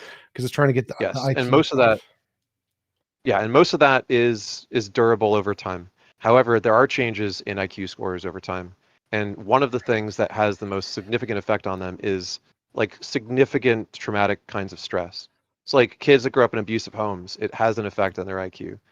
People that go through wars and like, extreme tragedies often have their sort of general intelligence slightly adversely affected because their brain has been shaken up so much. prenatal as well. But I also want to do a PSA out there that God does not exist. Just throwing that out. Quick question here. So, I am a non-cognitivist. Non-cognitivist. I can't even pronounce the damn word. Cognitivist. On Mars? I just say ichtheism just to make it so much fucking easier. Based on this conversation that I've been hearing, it seems like a lot of people share a lot of the same qualities of that. I'm curious where people's positions are on it, or if they actually identify as it. So a non-cognitivist is just somebody who just thinks something can't be understood. Are you for God, for morality? What kind of non-cognitivist are you? So for me to understand what somebody's talking about, like if they're making a claim about the ontological nature of reality, then I would need a description or a definition that would also follow the same rule. And so if they provide these properties or definitions that don't have an ontological basis, then I don't know what the hell they're talking about. Well, you can know what someone's talking about without it having like empirical verification. So I can say the fundamental nature of reality is spirit dust or something. Like that wouldn't be incoherent, because we can have a definition of what spirit dust is or what properties spirit dust would have or whatever, even though it's never been verified. But that's not what I didn't mean an empirical basis, because I don't know if there's anything that's not empirical. I'm not necessarily going down that route. I'm just saying that in order for me to understand, like you're talking about something in reality, just giving me some abstract concept that hasn't no verifiable, way for me to understand what you're talking about in reality, because you could mean something completely different than what I think that you mean by it. But unless there's like, if you pointed a tree and go, that's a tree, and you use the word, I know what you mean by that word, right?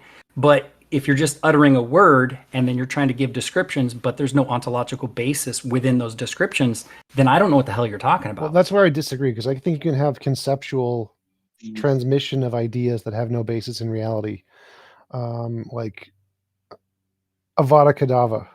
Like, you know what I'm talking about, right? A spell that kills people. Like, there is no basis in reality for that, but you can cognitively understand what it was referring to. Unicorns. I mean, I don't understand what a spell is. Like, is it just words that you're uttering? It is a thing that would, in reality, have some kind of physical effect that is outside of the normal physical laws, known as the magic stuff. So it's a new ontology. Okay, magic stuff. What does it mean for something to be outside the physical laws? The known stuff. Like this isn't hard. Like, means. it's not hard to say. There is a current ontology, physical matter, energy stuff, and there's another one that also could potentially exist called the magic field. And the magic field does magical spells when you wave your wand and say words. Like, that's perfectly cognizable. You can cognitively understand what that would mean, what that would look like, and it could exist. Well, I can create my own abstract thoughts around that, but it doesn't necessarily mean that I understand what you're talking about that. That happens with every single word in every single conversation. Yeah. So, like, that's what you got it. That's it. You did it. You got exactly what I meant by it. You did it. There you go. I mean, words don't have any intrinsic meaning, That right? doesn't matter, They only mean what we mean by them. Non-cognitivism means it cannot be understood. So if you have a concept in your brain, that means that I don't understand. I'm not saying that it can't be understood. I'm saying that I don't understand. That's what I mean by non-cognitivism. So maybe I'm using a different and that's why we're having this conversation. Maybe I'm using a different word. Idea. When I say Avada, you've seen Harry Potter, right? Yeah. When I say a gnome from Harry Potter, like, you have a picture of a gnome from Harry Potter, right, in your head. Well, yeah, because there's the entire movie. I can see what what Hollywood has created. Movie, there was a book, right? Okay, yeah. And you have a picture of the gnomes from the book in your head. A picture. Like, well, it gives a description. Are you talking about the words? Yeah. Okay. So they're talking about a human-like creature. I know what human-like is. So I can give you I know an what humans are. Concept of something that's analogous to something we exactly, but that's the ontological basis. That's all because human-like is an ontological basis. But that's what I'm talking about with. But that's what I'm talking about with God. Where is the ontological basis for these descriptors that they're using, like all-knowing, or omnipotent, or omnipresent? What is hard to understand about all-knowing? Knows all facts. How is that not hard to? How is that hard to understand? It makes perfect sense. Knows all facts, but where's the ontological basis for that? It's analogous. I know one fact: 1 + 1 = 2, and 1 + 1 and 1 + 1 + 1 = 3, and so I can just analogize that and say, okay, now all facts. So there's a starting point of one fact, and this refers to all of those things, all facts. Yes, But where is the Some people ontological know basis for more. that property, though? That's what I'm saying. That It's really simple. Look, some people know more things than other people. You can imagine someone that knows more than them, and then you can yeah. extrapolate that and imagine that someone knows as many things as possible, and someone. You're Right. talking That's about what. imagine. That's yes. That's what we're talking about. That's what conceptualization is imagining. Exactly. We're talking about concepts. What I'm talking about when I'm talking about non-cognitivism, igtheism, I'm trying to separate these concepts from reality. And so in order for me to understand what you're talking about, because you're making a statement about reality, I need to be able to differentiate between a concept and what actually exists. So Right. if you're using these property sets that are purely conceptual, that don't have an ontological basis, then I don't understand what you're talking about. No, you understand what I say was. Stop. So just Okay, to clarify, cognitivism is just concepts, what you can cognitively visualize. So cognitivism is about concepts. So non-cognitivism means non-concept. You can't have a concept. So I don't think non-cognitivism is the right word for you to use there, because it's specifically relating to concepts. So if you're saying that it can't be a concept, it's non-cognitivism. If you're saying that the concept isn't, you can't differentiate the concept from reality, that's something different. Yeah. So what you're saying is what you're saying to theists, your concept does not match with reality. Therefore, what you're saying is I don't understand it. But non-cognitivism is to say is you're giving this concept and I cannot even conceptualize that. I don't even. It's like if someone's a married bachelor or a one-ended stick or round square. Those are things you cannot conceptualize. I can conceptualize. Those are incoherent before you even get to one-ended stick. Like Shonito, One-ended stick can be whatever- conceptualized. One-ended stick is totally logical. It's just like a question mark. Just keep the question mark going. It's a one-ended stick. Perfectly fine. They actually exist. Okay. All right, but Like if they were, as I meant, like a logical contradiction, like a married bachelor, like that cannot be conceptualized. Like whatever T-Jump told me so far, I did understand. I could conceptualize it. It's sort of like in the same way you use like an AI image generator, you give a like very abstract concept. It is able to approximately understand. You don't need a precise understanding of that. Like if both of us agree on language and understand like the relationship between facts, if there is like a vague description of something, you can have an approximate understanding of what they're trying to convey. But the moment they increase the clarification by like, if I tell T-Jump, okay, I got an approximate understanding, like clarify that further by giving me extra information. If he gives me more information, then I get a higher clarity on what the concept is, even though it's abstract. So you don't need a precise understanding. If you agree on language, that's it. Like approximate conceptualizing. I understand what you guys are saying, and I guess that's where I maybe. So when I'm talking about non-cognitivism or igtheism, like I said, it's not that I can't create my own conception of what you're talking about. But what I'm trying to talk about is like when the conversation always starts with God exists. Well, what do you mean by exists? Manifests into reality. Okay, great. We've got that set aside. Now I'm asking you what you mean by God. First thing that usually comes out of the mind is like some sort of mind or entity that exists absent a brain. I don't know what the hell they're talking about, because when I'm talking about mind, I'm talking about an emergent property of the brain. That's what I mean by a mind. So if you're trying to mean something else other than that, then I would need some sort of demonstration, because you made an ontological claim. I can conceive of a mind absent a brain, but I don't know what that actually means. I don't know what that actually, I don't know if my concepts actually hold any basis in reality. And that's what I mean by I don't know what you mean when you're saying that there's this mind absent a brain. I don't know. I could understand that perfectly fine. Well, I think again, I think he's not using cognitivism, non-cognitivism as the ability that it cannot be conceptualized. He's using it to say it cannot be verified as correspondent to something in reality. So he's using cognitivism in a slightly more strict sense than the way it's typically used in philosophy. You could just reframe the whole thing as verificationism, and it would probably be more accurate. Verificationism was popular at one time under what was called logical positivism. The problem with logical positivism, which is basically the position that metaphysics wasn't a thing, was that it turned out that metaphysics was kind of a thing even for scientists in terms of talking about things like theoretical physics. And so it's been abandoned largely by the people who originally expounded it, like George Bernard Shaw, for instance. So I think there's reason to think that you can conceive of a version of what someone is trying to explain. Sometimes you have to steelman it because the way they explain it seems very circular or very weak. But for example, the way I steelman God hypotheses is with simulationism. I make simulations for a living. I can conceive of simulations that would appear like they were run by God to the occupants of the simulation. Do I think that those simulations would be like our world? No. And I've given arguments for why I think it's implausible that we live in a simulation.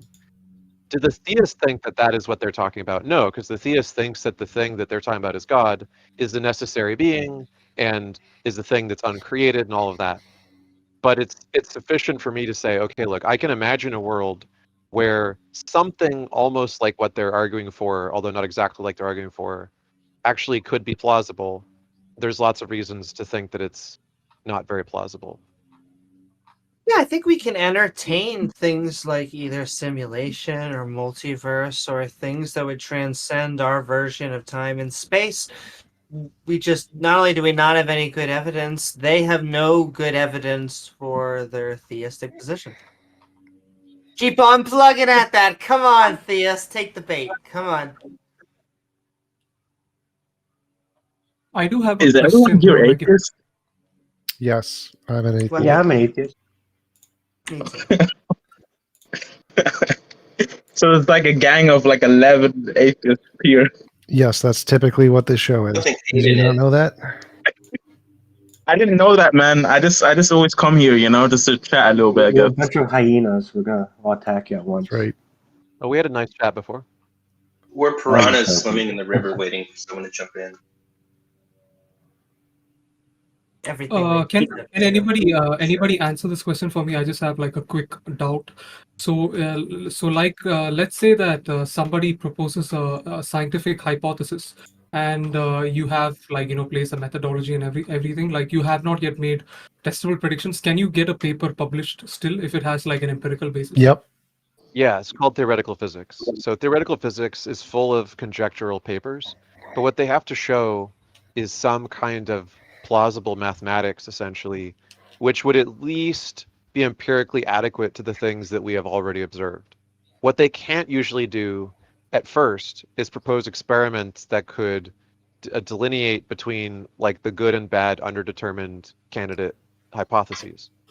But every once in a while, they are like at least suggesting that there is such an experiment possible and suggesting a research program by which we could arrive at a way of getting there.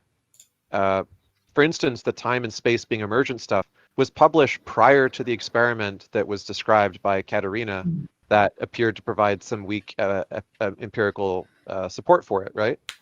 So Higgs boson. That paper was published. It got Katerina thinking. Katerina designed an experiment that might be able to demonstrate a version of it, and it provided enough evidence that it's now like a slightly empirical theory. Higgs boson was hypothesized by make Higgs 30 years before the experiments that confirmed it. So how do you make a distinction between the papers that are published that is currently in the state of just being a hypothesis without evidence and the one with evidence? Like, is there any experimental confirmation, quote unquote confirmation, right? Let's just call confirmation non-disconfirmation, right? If you've actually tested something and it wasn't disconfirmed, that's what we usually mean when we say we've found evidence for something in science. Because it could be that some other test, it might fail. We just haven't ruled it out by some experiments that attempted to do so. And that's what we mean when we say it's falsifiable, is we try to come up with ways to falsify it. That's way better than not trying. And the things that withstand like nonstop attempt at falsification become the actual prevailing theory. Makes sense.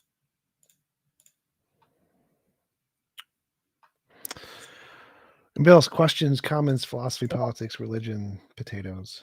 I just want to know where you guys are coming from. Like what makes you guys not believe that is the God in a way, Same reason I don't believe in Santa Claus. No evidence. You guys just don't believe in like the religion bullshit, or? Yes. No evidence for God. I used to believe in some religion, and I studied cognitive neuroscience, and I don't think it's plausible that the things that brains do with neurons and the things that artificial neurons are able to reverse engineer are doable by nebulous, non-physical stuff? Well, for me, I was an atheist my whole life, pretty much. Were you a Yeah, skeptic? A skeptic? Oh, I was like I had to go to Christian camp when I was like 6, but like even then, like I just didn't none of it. Like I never bought any of it. They told you to pray to God, pray to Jesus. So I'd pray to Jesus on the school bus, and I never got an answer back. And I just, as a 6-year-old, I just figured, if I'm not, my prayers are not being answered, it's probably not a God, just That makes sense. 6-year-old logic. But yeah, that was how I came to that You know, conclusion as a you know 6-year-old. what's strange is like it turns out to be the case that you are only as good as the information you take in. Like I was a Christian before, but had I not had access to the internet or like watched debates, I would still be stuck in this bubble of God really existed. Because once I asked a priest, like science really talks about like how is this possible for God to exist and how could he have created the universe? And his answer to me was like God exists outside of space and time. And at the time, even though I was a little bit scientific, I had some information. I believed every other thing that he said, right? Like whatever he explained. But the point is, back in the day, I did not really research much on the internet. But had I stayed in that bubble, I would always just believe that. So, thank God, or say thanks to the internet and like access to information. So I really want to credit education and critical thinking for me stepping out of my faith. I grew up religious. I grew up Christian, Presbyterian, and when I got into college, we had to take critical thinking classes, and we had to go over logical fallacies. And once I started learning about those, I was like, wait a minute. I do this one, I do this one, I do this too. And I'm like, oh, these are all bad reasons for why I believe in God, and I do all of them. So then I started thinking, do I have any good reasons to believe in God? And I couldn't find any. So I eventually let go of my belief.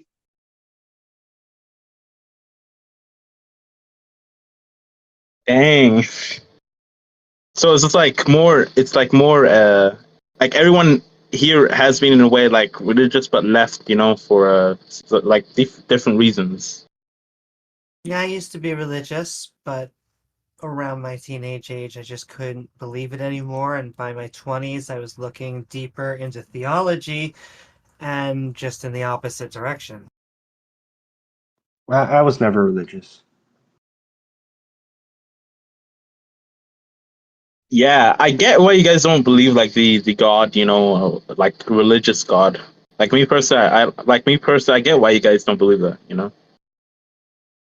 What do you I believe? think it's very easy to get brainwashed by information, and most humans are gullible. Like the vast majority of humans are stupid. Like they believe in all kinds of things without evidence. So the more information you get in, the more you look at the world from a skeptical lens and look at experimental verification to know between imagination and like reality. Then you understand that most of your beliefs are by default false, and you have to like improve that by using rational thinking skills. I mean, most people's beliefs are most people when they grow up, like the beliefs are already in like a really bad direction because programmed, they be programmed a certain way. So and it might be bad for them in the future. So What do you believe? like I believe it's on my profile. It's just in terms of energy and that type of stuff. I know people don't uh, believe that thing that much, but Well, the I word energy generally means to do work, at least if we're using it in a physical sense. And yeah. so, not to use a pun, but I would just want to nail some of those beliefs down. Are you a Yeah, Christian? okay. I used to be. Oh, I like that already.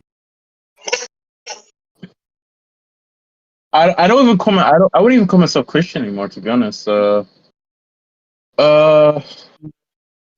I guess for me personally, like I was I'm still trying to like look more into it, but like I just look at I even look at a lot of other sources too. Uh, like even like some like Christian, like the Bible Christian sources, like yeah, not good. It's not looking good, but yeah. Um, so I just Yeah, not anymore, to be honest. Well, that's good because I think the main theology that we come across that we have a problem with is tending to be the 6,000 young earth variety. But I think that the more metaphorical that you go, the more that you go towards an acceptance of science. I mean, the more you go towards being rational and accepting reality. Yeah, so like when I was a kid, like I had this big book. It was basically it was like the Bible, but it was like separated into like short stories. So it was basically the New Testament, but all of it. I think it was even some Old Testament stories, but it would like put it into like a way that a kid could digest it, and there would be like illustrations, and it would be like separate into like short stories, right? So like, you know. But anyways, What's it even called? as The a kid, like I Message? read this multiple times, and like even as a kid, I realized that this is so ridiculous. Like all these stories, they're just There's a really how good could version of anyone that. believe this actually happened? You know, There's or this there's is a like great version true. of that called the Brick Testament. Have you guys ever seen the Lego Bible Brick Testament? No. So someone painstakingly illustrated all the most interesting stories from the Bible using Legos. And so they recreated Deuteronomy, the like when to stone your children, when to put the non-believers to death, when to destroy all of your neighbors and salt their fields so that nothing ever grows there ever again. Tell me they did Judges 12:5-6, the shibboleth. The shibboleth. If you can't say this word, man, woman, and children die. That's right. Yeah, you got It's a good one. if you say anything other than the correct pronunciation, you will be put to death. It's very, very But fun. I'm from New York. Yeah, I'll post it in religion chat if anyone has the religion chat text channel. It's a lot of fun. So that was Shibboleth, right? Yes. Heretic. Yeah. You say tomato, I say tomato, and I get sliced. Yeah, I Hey think what guys, we need like a biblical archaeology and like biblical criticism book that kids can understand. That would be a breakthrough. Well, that God seems to not like a lot of things. He killed someone just for picking up sticks on the Sabbath. It's hardcore. do you mind? Do you mind if I apply? Like, do you mind if I'm critical of some of the arguments that have been presented before me? Go right ahead. Do you want to say just quickly what it is that you believe? Not radical atheist, but I'm someone that believes in the idea in which, unless there is a better idea than atheism that could be presented, that there is like atheism would be the rational choice, in my own opinion. Okay. And you had But something else. after that, I'm sorry, but after it's okay to be agnostic as an example of like essentially expressing one's like non-conformist like a beliefs about yes or no. It's better to be like not just black and white when it comes down to opinion, of course. But I would argue that a lot of this comes from essentially the idea that there is this arrogant scope in which we have based via our own consciousness of the idea in which, and not from a nihilist perspective, but far more from the ability for us to acknowledge our own consciousness, where we think that we're special, where we make up narratives that essentially answer all arguments.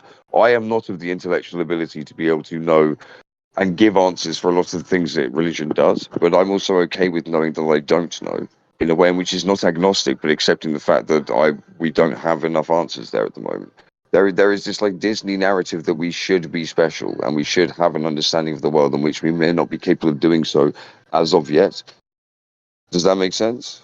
Sure, if I could actually just comment that our position is very specifically the exact opposite. As long as you're coming forth with us at knowing that consciousness is not special, that the mind is not special, that we are products of natural processes, physical processes, that we are animals. And so it would not make sense for a deity to be a conscious being very specifically because consciousness, once again, is not special. I agree. I'm not arguing that there is a deity. I'm saying that our acknowledgement of consciousness means So that you're we an have atheist. a tendency to think that we're inherently special because there is this like magic notion within the normative discourse that because we acknowledge that we exist, that is in any way special. We're not nihilist. I'm not degrading the value of existence, but far more just like the deeper philosophical notions that as a result of acknowledging that we exist, why there doesn't need to be some magical. We have to have this framework and understanding of ideas, and in actual fact, it's okay to not know. And religion is essentially just it is its own God of the gaps argument. Sure, but what you're in essence saying in a long roundabout way is I do you're an apologize. atheist. So welcome on Yeah, board. I, Be I, welcome. And I stated my intention at the beginning. Someone asked me what was my beliefs. Yeah. Sure, but you are in essence explaining that you are an atheist, and so you're going to have to explain trying Yes. to separate yourself out from why you wouldn't be after explaining why, in essence, you agree with all the other atheists.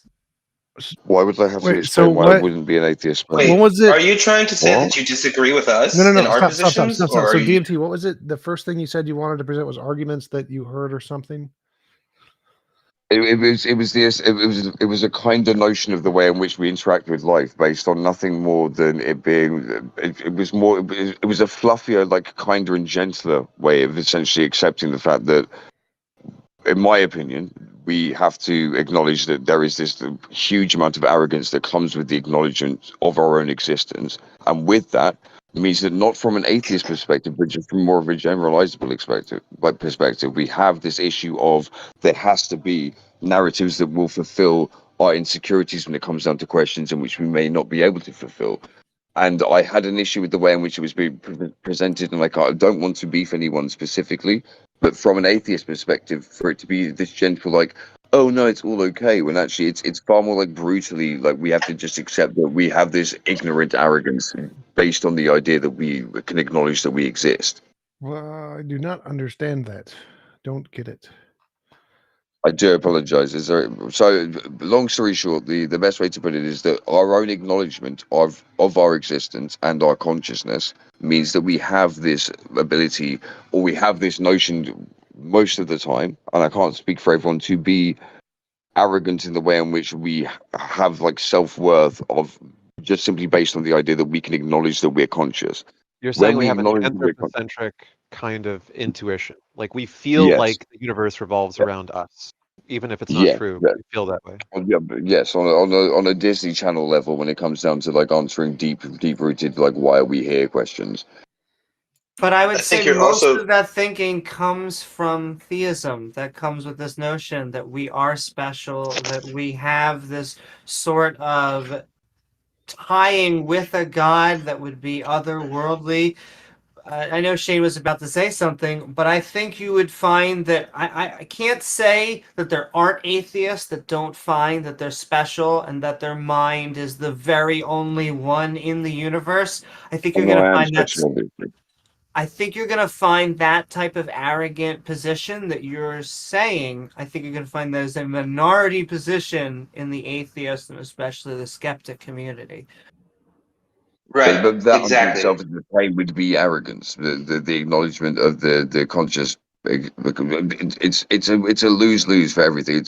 I don't mean to present like a paradox when it comes down to talking points, but to acknowledge that you have special information and therefore blah blah blah. I don't mean to be a dick, but I'm trying to get anyone to acknowledge, or anyone that can hear me, to essentially understand or even just agree with the idea that it's not about us being special. We all know that we're not special, but there is a genuine tendency for humanity to tilt towards the idea that because we can acknowledge that we exist, we have to fill in arguments in ways in which make sense, even if they're actually completely inconclusive.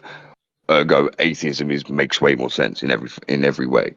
But atheism doesn't always answer all of the questions. But then there is, as a side point of this, the idea that atheism has its own air of arrogance because once again it's special information in a way in which like these people are sheep, they don't get it because we have special information, which is equally as stupid. Well, an It doesn't atheism have to is be a we only. they. I'm sorry. Well, but atheism only is trying to offer an answer to one simple proposition: does a God exist? If people try to mix politics or anything else in, it is something No, I else. know. I'm I think very much anti-theist. I understand the very notion of atheism is incredibly important to me, but Are I you don't saying think like that we're an atheists would be exclusive atheists club? if it was proven that gods exist. Atheists work on the notion that it's based on evidence. Yes. Why is that? Yes. So yeah. So we work on the notion Yeah, that it's because based they're on not idiots. evidence, which is arrogance. Yeah. No, not evidence is not based on arrogance by any means. I'm simply saying that atheists are very rational. I am an atheist myself, but I'm also very arrogant, but for different reasons. I think what you're trying to say is that it's the human nature to want to know the answer to things and to not want to say I don't know and to have problems saying I don't know. And it sounds like you're saying that some of us here, without, I don't know, you're not mentioning any names, are doing that and saying we do have an answer even though we're not sure, and we're plugging almost like quote unquote atheists into the gaps. But I don't think that's what's going on. I think skepticism, the whole point of skepticism is to embrace when you don't know and say, hey, just if there is no evidence to support this belief, then we don't believe it. Yeah, evidence-based argument, 100%.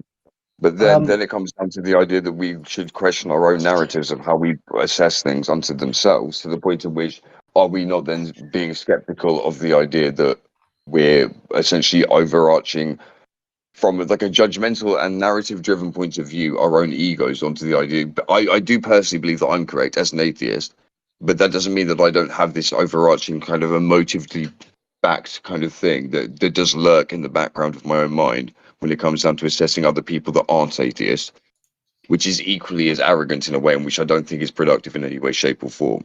It's incredible. It's impossible to be objective, of course, and to be nice and neutral whilst obviously being right when it comes down to evidence-based things. But I also like it completely depends on one's perspective. Within the Western world, you guys clearly have the ability to be able to evaluate evidence and be like, yeah, this clearly is not correct. But then if you look at different cultures and the ways in which cultures perceive things, then evidence will clearly lie within different realms. So as an example, the Middle East might perceive our idea of what is evidence-based correctness to be absolutely absurd from a culturally narrative-driven point of view, based on like sociological arguments that create a notion of nations unto itself. So T, so what I heard so far, you're saying that you get ego from there's the ego that comes from being self-conscious, basically.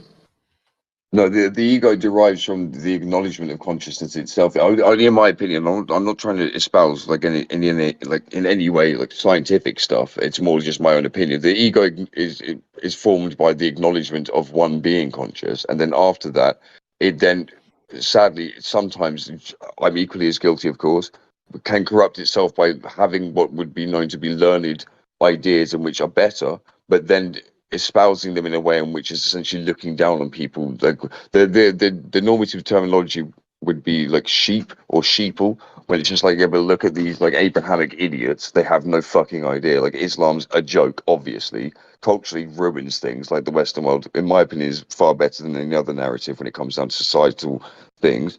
But like Islam ruins things or Christianity ruins things, but I would view them as lesser when it comes down to their own ideological beliefs. But they have weirdly far more like a commitment and power in a way in which we don't, because we're more malleable as a result of evidence-based learning and ability to adapt. Like if we all of us were shown God today, we would be like, okay, so God exists, but the idea that we don't is the reason why we're atheists. Okay, I understand what you're saying, but like, as atheist, I've spoken to DMT Saxon, for Saxon, hours, Saxon, so maybe I can build a little Saxon, bridge, hello, especially that DMT can understand Saxon. himself. When DMT, when you put on your webcam or look in a mirror, there's a bias that people automatically have because you look marvelous, as they say. So I want to ask you this, DMT. What's your cover story why you don't think sex is stupid? Okay, Saxon, that's just a complete tangent. I actually want to address. I want to address. No, Saxon, you do this all the time, man. I'm trying to address this point. You're just without being rude to you, I love you loads, irrelevant but could we questions. not derail? It's okay. You're an amazingly valuable human being, and I think that you're a really good. Okay, yeah, DMT. I'm trying to ask you a question here. So I lost my train of thought. Give me 1 second. I lost my train of thought. I use augmented intelligence by using the Google Live transcribe on an old Android, so my old words I can always scroll back. Thank you. But I think that makes sense. I'm not fucking with you. Anyways, I was going to ask you. So yeah, Yeah. we live in like I live in Canada, right? But I'm not sure. I'm assuming you live in the UK. So I live we in live in the London right Western now. Yeah. world, right? The Western world is predominantly it's built on like Christian values. Even Yes, to it this is. day, like the Yeah. government, Don't agree with like that. when the president, like when a president gets sworn in, just one example of many. Yes, what does he do? He swears on a Bible, right?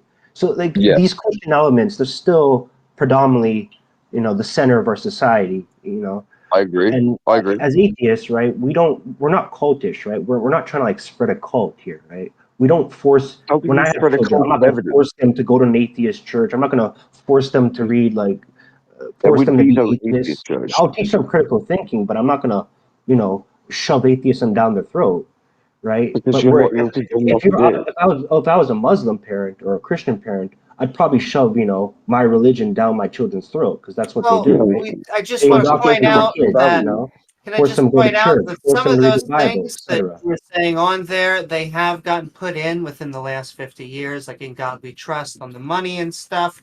And so the Christians have been trying to perniciously get into our culture, even though many of What our, do you founding mean? fathers were deists and they thought, They fundamentalist were. and Can Puritan sorry. culture was horrible. Can I ask you a question based on what I think it was something that you've got long hair in your picture. I would like to just raise like a rebuttal to this. The idea that Is the this your founding first fathers time weren't in reading any way English? You didn't religious. know how to read my name. Sorry, it's just I'm being lazy. I do apologize. I can That's happily read your okay. name. It's What's up? Amy Newman. Amy. The idea that the founding fathers weren't religious and had no ties to, let alone masonry, regardless of Christianity being the forefront of the way in which they Well, conducted themselves on a Freemasonry is morality mostly a level, is deist absolutely absurd. organization. So let's start with, were they supportive of the Abrahamic religions? Absolutely Yeah, not. Thomas Jefferson yeah, they were. They were hacked the Masons. Bible. Okay, but Masons aren't Christians. Yes, but they literally are at the same time. So, and on Sure, but top of that's that, not what the yeah, word literally means. And so, no. but the entire narrative surrounding all of the people that went over to America and did far better than the UK ever could. First of all, with dentistry, let alone like freedom, hashtag like 2A all the way. But after that, but they were all Christians. Like these people were all Christians when they Once went there again, in the no, they first place. weren't. It was nutrition. By the way, Wait, those They were dentistry? nutritionists. No. So a couple things here. One, the dentistry was because we have universal health care. Of the dentistry was covered under healthcare in America. It wasn't covered in Britain. That's why we did dentistry better. Yeah, But it doesn't matter. amazing. The point here was that no, the founding fathers were not Christian. Literally, one of the quotes from Thomas Okay. Jefferson was this: "The American as a nation was not founded on Christian values." In the Treaty of Tripoli, he wrote it specifically to Yeah. say that no, this is not a Christian nation. That was James Madison. It was, I think maybe you're right. Or You might be Monroe. right, but it doesn't make a difference. This was not founded on America was not founded on Christian values at all. Even though Christians were in charge and tried to impose their values and take over the values, it was not founded on Christian values at all. The values it was founded on was humanist values, which precede Christianity by thousands of years. Okay, I stand corrected. So that they're deists. They're not like necessarily like what one would They're call humanists. They're humanists. The they're values, but they're deists. the They're values. New Testament No. Christians The essentially. values have nothing to do with God. None. Zero. Okay. I see. This is where I'd like to talk to all of you because as a staunch atheist, I personally believe that the moral framework in which we get our like entire understanding of what it is to do right and wrong.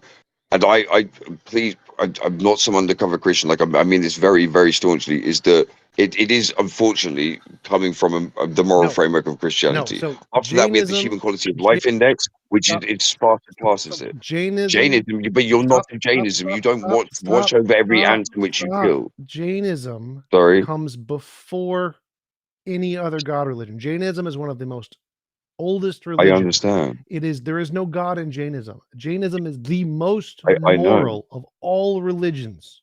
Has the most But morality. that doesn't represent our moral values. All of the moral values of the following religions come from Jainism and other religions like Jainism, other ideologies. They're humanist values that come from ingrained intuitions in humanity, which are then built upon and made up explanations for by religion. Just like how religion explains, Right. oh, well, why is there an origin of the universe? Ah, my God done it. They did the same. Yeah. Yeah. Morality already exists Oh, yeah. without God.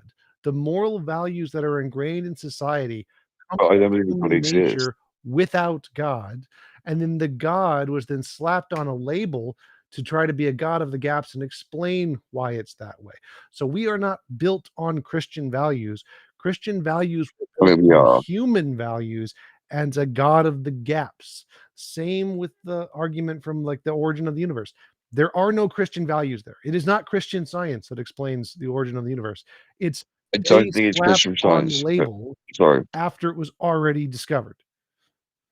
I understand the whole concept of Jainism, but I don't think that really like truthfully represents the Western world. As although you are like actually Okay, accurate when it comes that down was to not your the point of the argument. The point of the statement here is that all Yes, it was. religions values did not come from religions. Values came from intrinsic human Okay. nature, and then religions made up bullcrap God of the gaps explanations to try to fit those values. So just like Right, so is this a chicken and the egg thing? no, Because it no, it's feels not. like it. No, it's not. Religion is 100% came after human values. Human values started. Religion and God came thousands of years after human values. Human values with no God came first in every case, 100% of the time, no exceptions. I love you loads, and I'm not trying to be an arsehole, but think about the idea that values change based on like really like heavy cultural influences, such as religious differences. Yes, yes, Have they you do. considered Yes, this? they do change. They Yeah. change in a very So particular the direction. idea that humans have an intrinsic set of values that's biologically woven within them. Yes, on a very like intricate level, but then after that, cultural values, one being a huge representative via like differences in religion, may change the actual overall societal values of said But society the or way nation state. the Right. way the societal values change over time is all in the same direction for every religion, everywhere in society, everywhere in the world. So the way moral Why progress would you then happens reference Jainism? to show that. So I mean, moral progress, there isn't such a thing. Christian values just don't matter. They're irrelevant, they're nonsense, they're nothing. Because the values that they come Okay. from are human values that exist without a God, and they precede I'm not all saying religious that. values, all of them. So Christians In fact, I do, pull but on a from the personal God. level, I do agree with you. It's just like on a historical level, I do struggle with this. And there are So obviously there are different societal values in which we can experience right now. And I know that that's not your point. And I know that you've made a point based on the idea that we're combating the idea that on a Western world value system, in which I made the claim that's where we get our value system from. And then your argument is that no, human values like essentially precede the idea of Christianity in a way in which it Okay, supersedes it stop. Let me essentially. just But then we, why do like Christians used to think evolution was sacrilege, went against the Bible, right? Adam and that's Eve. fucking dumb as fuck. Wait, right. So Christianity is dumb as fuck. Yes, it But is. look Wait, at the stop, persecution of Galileo. Like, oh my stop god. talking. Christians, what they do is when something that is useful or correct is discovered, they then take that and say, oh, it was a part of our religion all along. So back in the day, before Darwin, before the origin of species, Christians thought evolution was sacrilege. Then evolution was discovered. They said, oh, no, it's totally fine. It's totally fine. It fits with the Bible. They did the same thing with values and morality. Our nation isn't built on Christian values. It's built on secular values. And then Christians hijacked those and said, these were Christian values all along. You're just building society on Christian values. Like, no, we took Christian values, threw them in the garbage can and replaced them with something better. And then Christians tried to take credit for it. We are not built on Christian values. We are built on the opposite of Christian values. Christian values are garbage. That's why we're getting rid of them. Separation of church and state. What? Okay, DMT, I just would agree with want to ask you something real quickly. Like, Sorry. I feel like for a moral standard, you would need a mind. Like, you would need to have like a morality, like a subject, like a morality. You would need like a mind for that, right? Yeah, of course, consciousness, like Yeah. human quality of life index, easy. Yeah, so like the morality that the Christians wrote down and all of this stuff is they would need a human mind for that. It's no God because, for example, but it's under the idea that we think that there's a God. We can understand that they believe that that's the case, and then really recognize that but there's it wouldn't. huge amounts of similarities between our own values and what they were saying. It's okay. Because it wouldn't work out because their God doesn't have a mind, right? How would it not work out? Like they believe in God, but regardless of that, it doesn't mean anything when it comes down to like a fundamental set of values and morality, like ways in which we work in the Western world. We can understand that there is a historical framework that does actually represent itself within Christianity, only to a certain point. Yes, T Jump made a very good point about the idea that there is very clearly the possibility that it goes and supersedes beyond the idea of Christianity. But after that, it's have we looked at the similarities? It's okay. I mean, I'm really happy that we don't have like a similar moral framework to Islam or No, but other but religions. it's true Christianity what still you're saying though, fucking because Guys, true. please give me like 1 minute, please. This is interesting because I joined this channel and it's called Atheist Call-In Show, and which means atheist means not believing in a god. Anti-theist, And yeah. you're all talking about morals and ethics and sort of these topics, but to me, when you say an atheist means a not God in the picture. So that means to me, what happens when you die? Do you just die, or is there heaven? Do you go? Is there some spirit in your You they can't don't believe in conceptualize heaven. it. So You I can't have to leave in conceptualize a it, right? minute. So I just want to answer that. I want to ask him a question and then say goodbye. But the answer to that Me too. question, I believe, is we just become worm food. Now, that is a sad fact. It could be opposite. Or you don't need to be an atheist and have an afterlife, a pro, or any which way. Because really, once again, it's just answering a single question. My question to anyone who believes in a Christian God would be very specifically, what about a man? What about any other god? Yeah, exactly. That True, but very specifically. What would a man coming back from the dead, how that would get us closer to any sort of sense of morality? And you could say Zombie movies. he said give to charity. You could say that he be kind to others, like T Jump and others have been saying. All of these philosophies have been well known and you're come deviating from from the older point I was versions. making.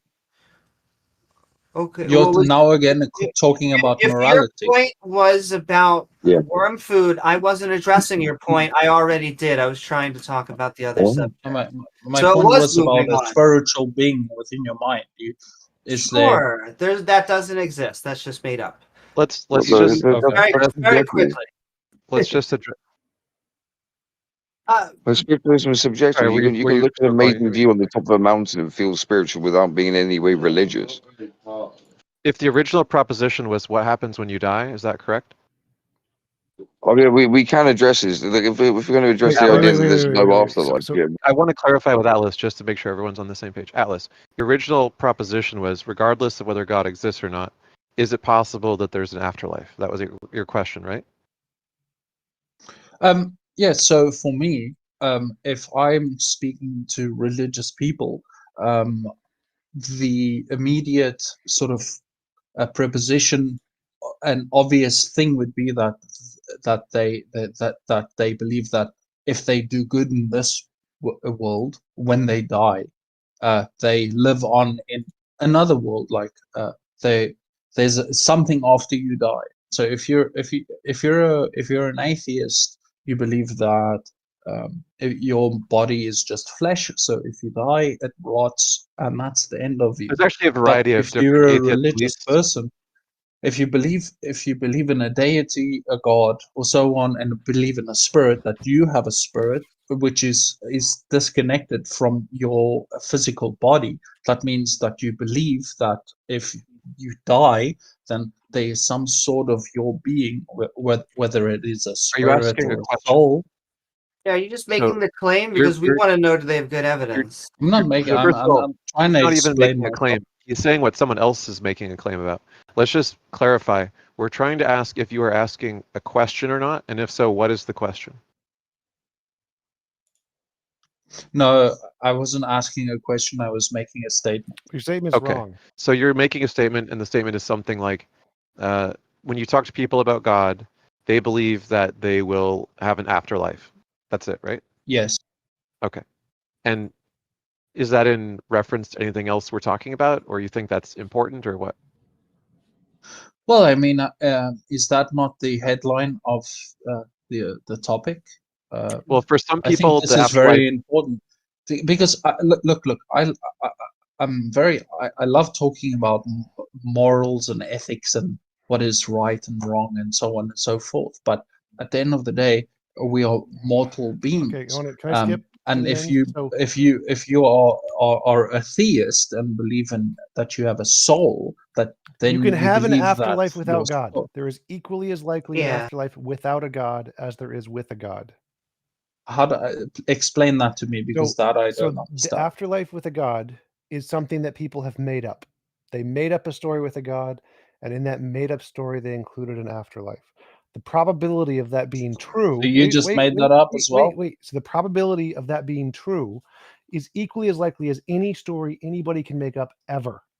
So it could be the case. Jainism. Wait. It could be the case that after we die in a physical, materialist universe with nothing but matter and motion, your consciousness, which is material, will be saved and transferred to some kind of an afterlife that we just don't know about yet. That's possible. It's possible to have an afterlife with a purely materialistic world with no souls, no God, and the probability of that being true. How is that possible? I think Before you you ask more speak. questions, I was I think trying you to make an speak with outro when you interrupted me a little while ago.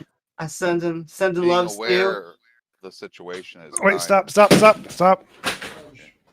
ahead, Amy. Not you, Amy. The person knowing Bye, you're Amy. leaving. Let Amy cook. Let Amy cook.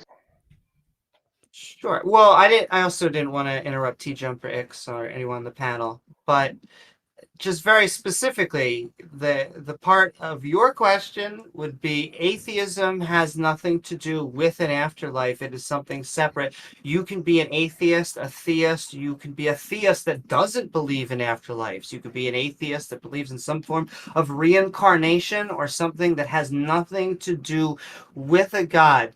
I'm just gonna leave it there because I think T Jump X or someone else is gonna explain it. So send in love. Thank you for being on as always. You can find me and my co-host at youtube.com, Amy Newman. And I'm sending love to you. Have a good night, y'all. Good to have you, Amy. Oh, and Good like, night. follow, and subscribe. I completely agree with you, Amy, what you just said. And the Jainist example that you brought up earlier on the morality question. I don't. Jainists also believe, without a theist God, that the soul survives and is reincarnated after it achieves liberation from its present life. It goes to another. There's nothing automatically about Christians and their ideas of the afterlife, which, by the way, evolved over time. The ideas of the afterlife in Christianity are very different from the ideas of the afterlife in the earliest books of Judaism. That evolving idea that we get from the Abrahamic version of the afterlife is just one version of it. Almost every religion has some kind of afterlife, just because it's one of the things, as you pointed out, I can't quite make out your name, Atlas, that people worry about, and so people come up with all kinds of answers which are kind of independent of, but usually related to their God or not God beliefs. And I wanted to say that I think there's actually a pretty good way of looking at what happens after you die, what life exists after yours ends, that doesn't rely on the belief in your own ego, literally in like supernatural form, flying around like a little ghost or going somewhere else or turning into a new you or whatever. And that is that the thing that most people care about in their later years is the well-being of the people that they care deeply about, that they've connected with throughout their life. And what most people care about is something like a legacy in the form of the living people that you care about being in good standing. And contributing to that is what most people devote the latter half of their life to, in the form of taking care of children and grandchildren and their family and their country and their community and so on. And when people die, having done all of that, they seem to be much more satisfied and feel like there's a sense in which the thing that they value most does live on. It's just not in the form of their ego or their individual life, but the values that they hold persist, and they win the game, so to speak, in their own hearts and minds by doing that. Even if it's scary to die, they're often dying with a smile on their face. I just wanted to say, Alice, because you said atheists can't like, because we don't believe in souls, that like, or God, that we don't like necessarily believe in an afterlife. And I would say, yeah, most atheists probably don't believe in an afterlife at all. But like, I'm probably the part of the minority that like, I believe there's still maybe a possibility. I don't think it's likely. I just think it's a possibility, just like invisible unicorns are a possibility. And like, I'll tell you how. Like, it's a crazy theory, but like, I feel like so we don't know much about our own conscious mind, right?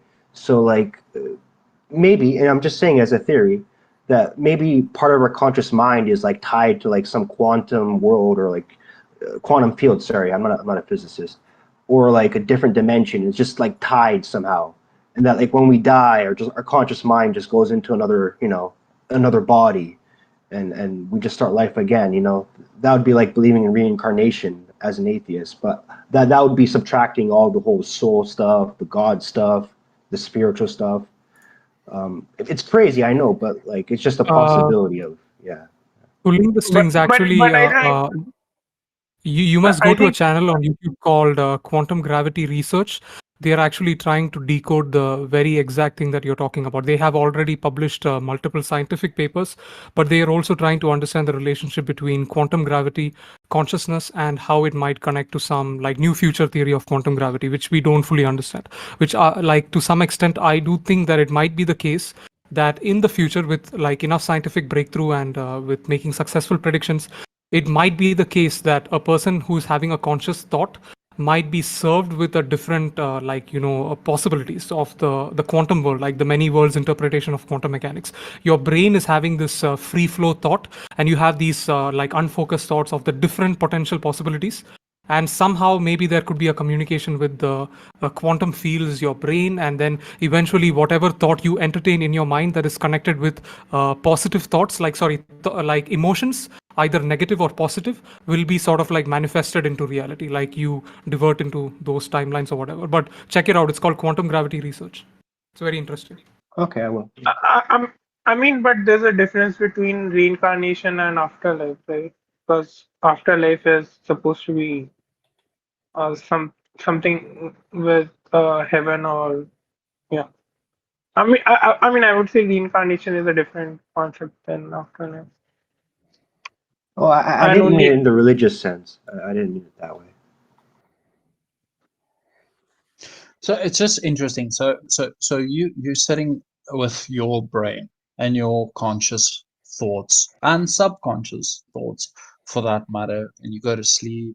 Your obviously your subconscious comes alive, and all of these things. And it's always working in the background. Then then you say, I have this. I have this framework of myself. I think this is me because I like this, I dislike this. This is how I feel when I see this, when I hear this, when I smell this, when I taste this. But then what I can do is I can take a spike and I can hammer it into your brain, okay? And I can take away half of all of that. Now you can live for another 30 years, but you can't speak anymore. You can't smell the stuff you used to be able to smell. You're in a wheelchair maybe. And when you die and your soul, like this, some sort of energy, I don't know how this energy stores information. I've never seen sort of electrodes like flying, you know. Yeah, okay, I'm gonna be quiet because Yeah, I yeah. So also let me have to try to jump just in there. So a soul, essentially all it is a kind of a storage system that stores the essence of what your consciousness is, who you are, whatever it makes you who you are, memories, experiences, ability to think, what you think about. All that's all it is.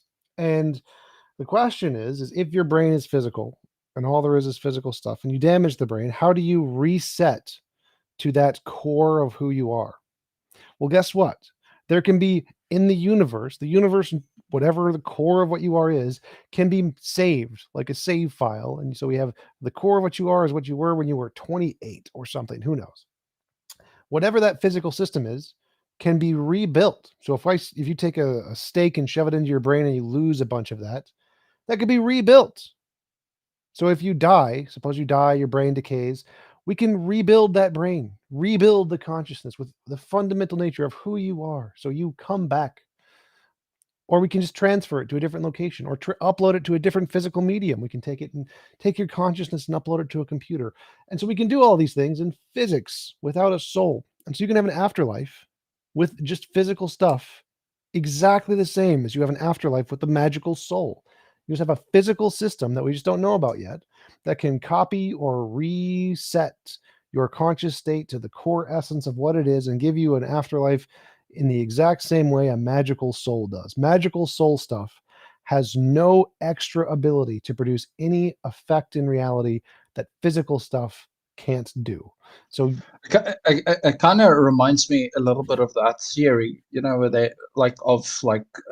sort of transportation sort of from Star Trek. this space to that space. Yeah, something like that.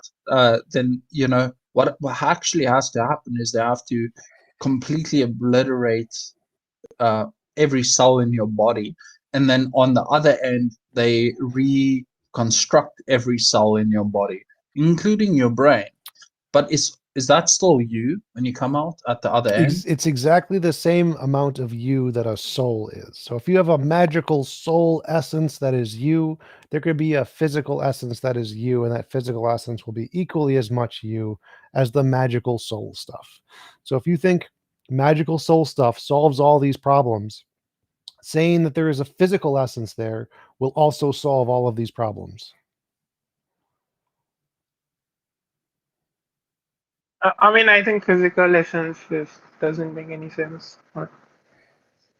Because every cells is getting renewed in your body, right? So essence would be something that is not physical. No, that's wrong. So again, anything the supernatural can do, the unknown natural can also do. So if you think there's some kind of magical soul essence hiding somewhere in your body, there could be an unknown physical essence also hiding in your body to do the same thing. So there is nothing that a soul can do that just an unknown natural force couldn't also do. Anything the supernatural can do, the unknown natural can also do. If you would let me just one more minute, sure. And this is the last thing I wanted to say, and then I'll shut up. And this is my belief. I think that we are animals, just like any other animal on the earth and on the many other planets in the universe. I think that we are advanced creatures with highly developed brains, prefrontal cortex. We are capable of even having this conversation, which is incredible.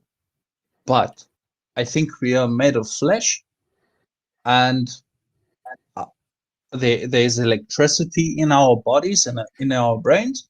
But I really do believe, and it's sad, I wish I would believe otherwise, but I think that that's where it ends.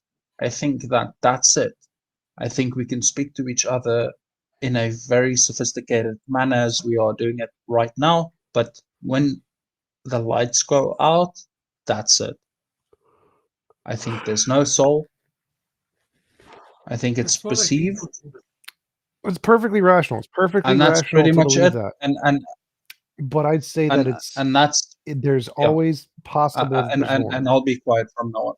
Sure. So I think it's very, very similar, right? It's very, very similar to a person prior to getting an operation. He gets general anesthesia, and when you get general anesthesia, you eventually go unconscious, and then you're undergoing the operation, and then you wake up. You don't remember anything. It's like a blank, like dead state almost. It's once you're dead, it's over. So, sorry to interrupt, but I'm gonna have to go. It's 2:00. Peace out. I'll let the stage go on for a while and talk to you guys next week. Really cool. This place is a little bit usually more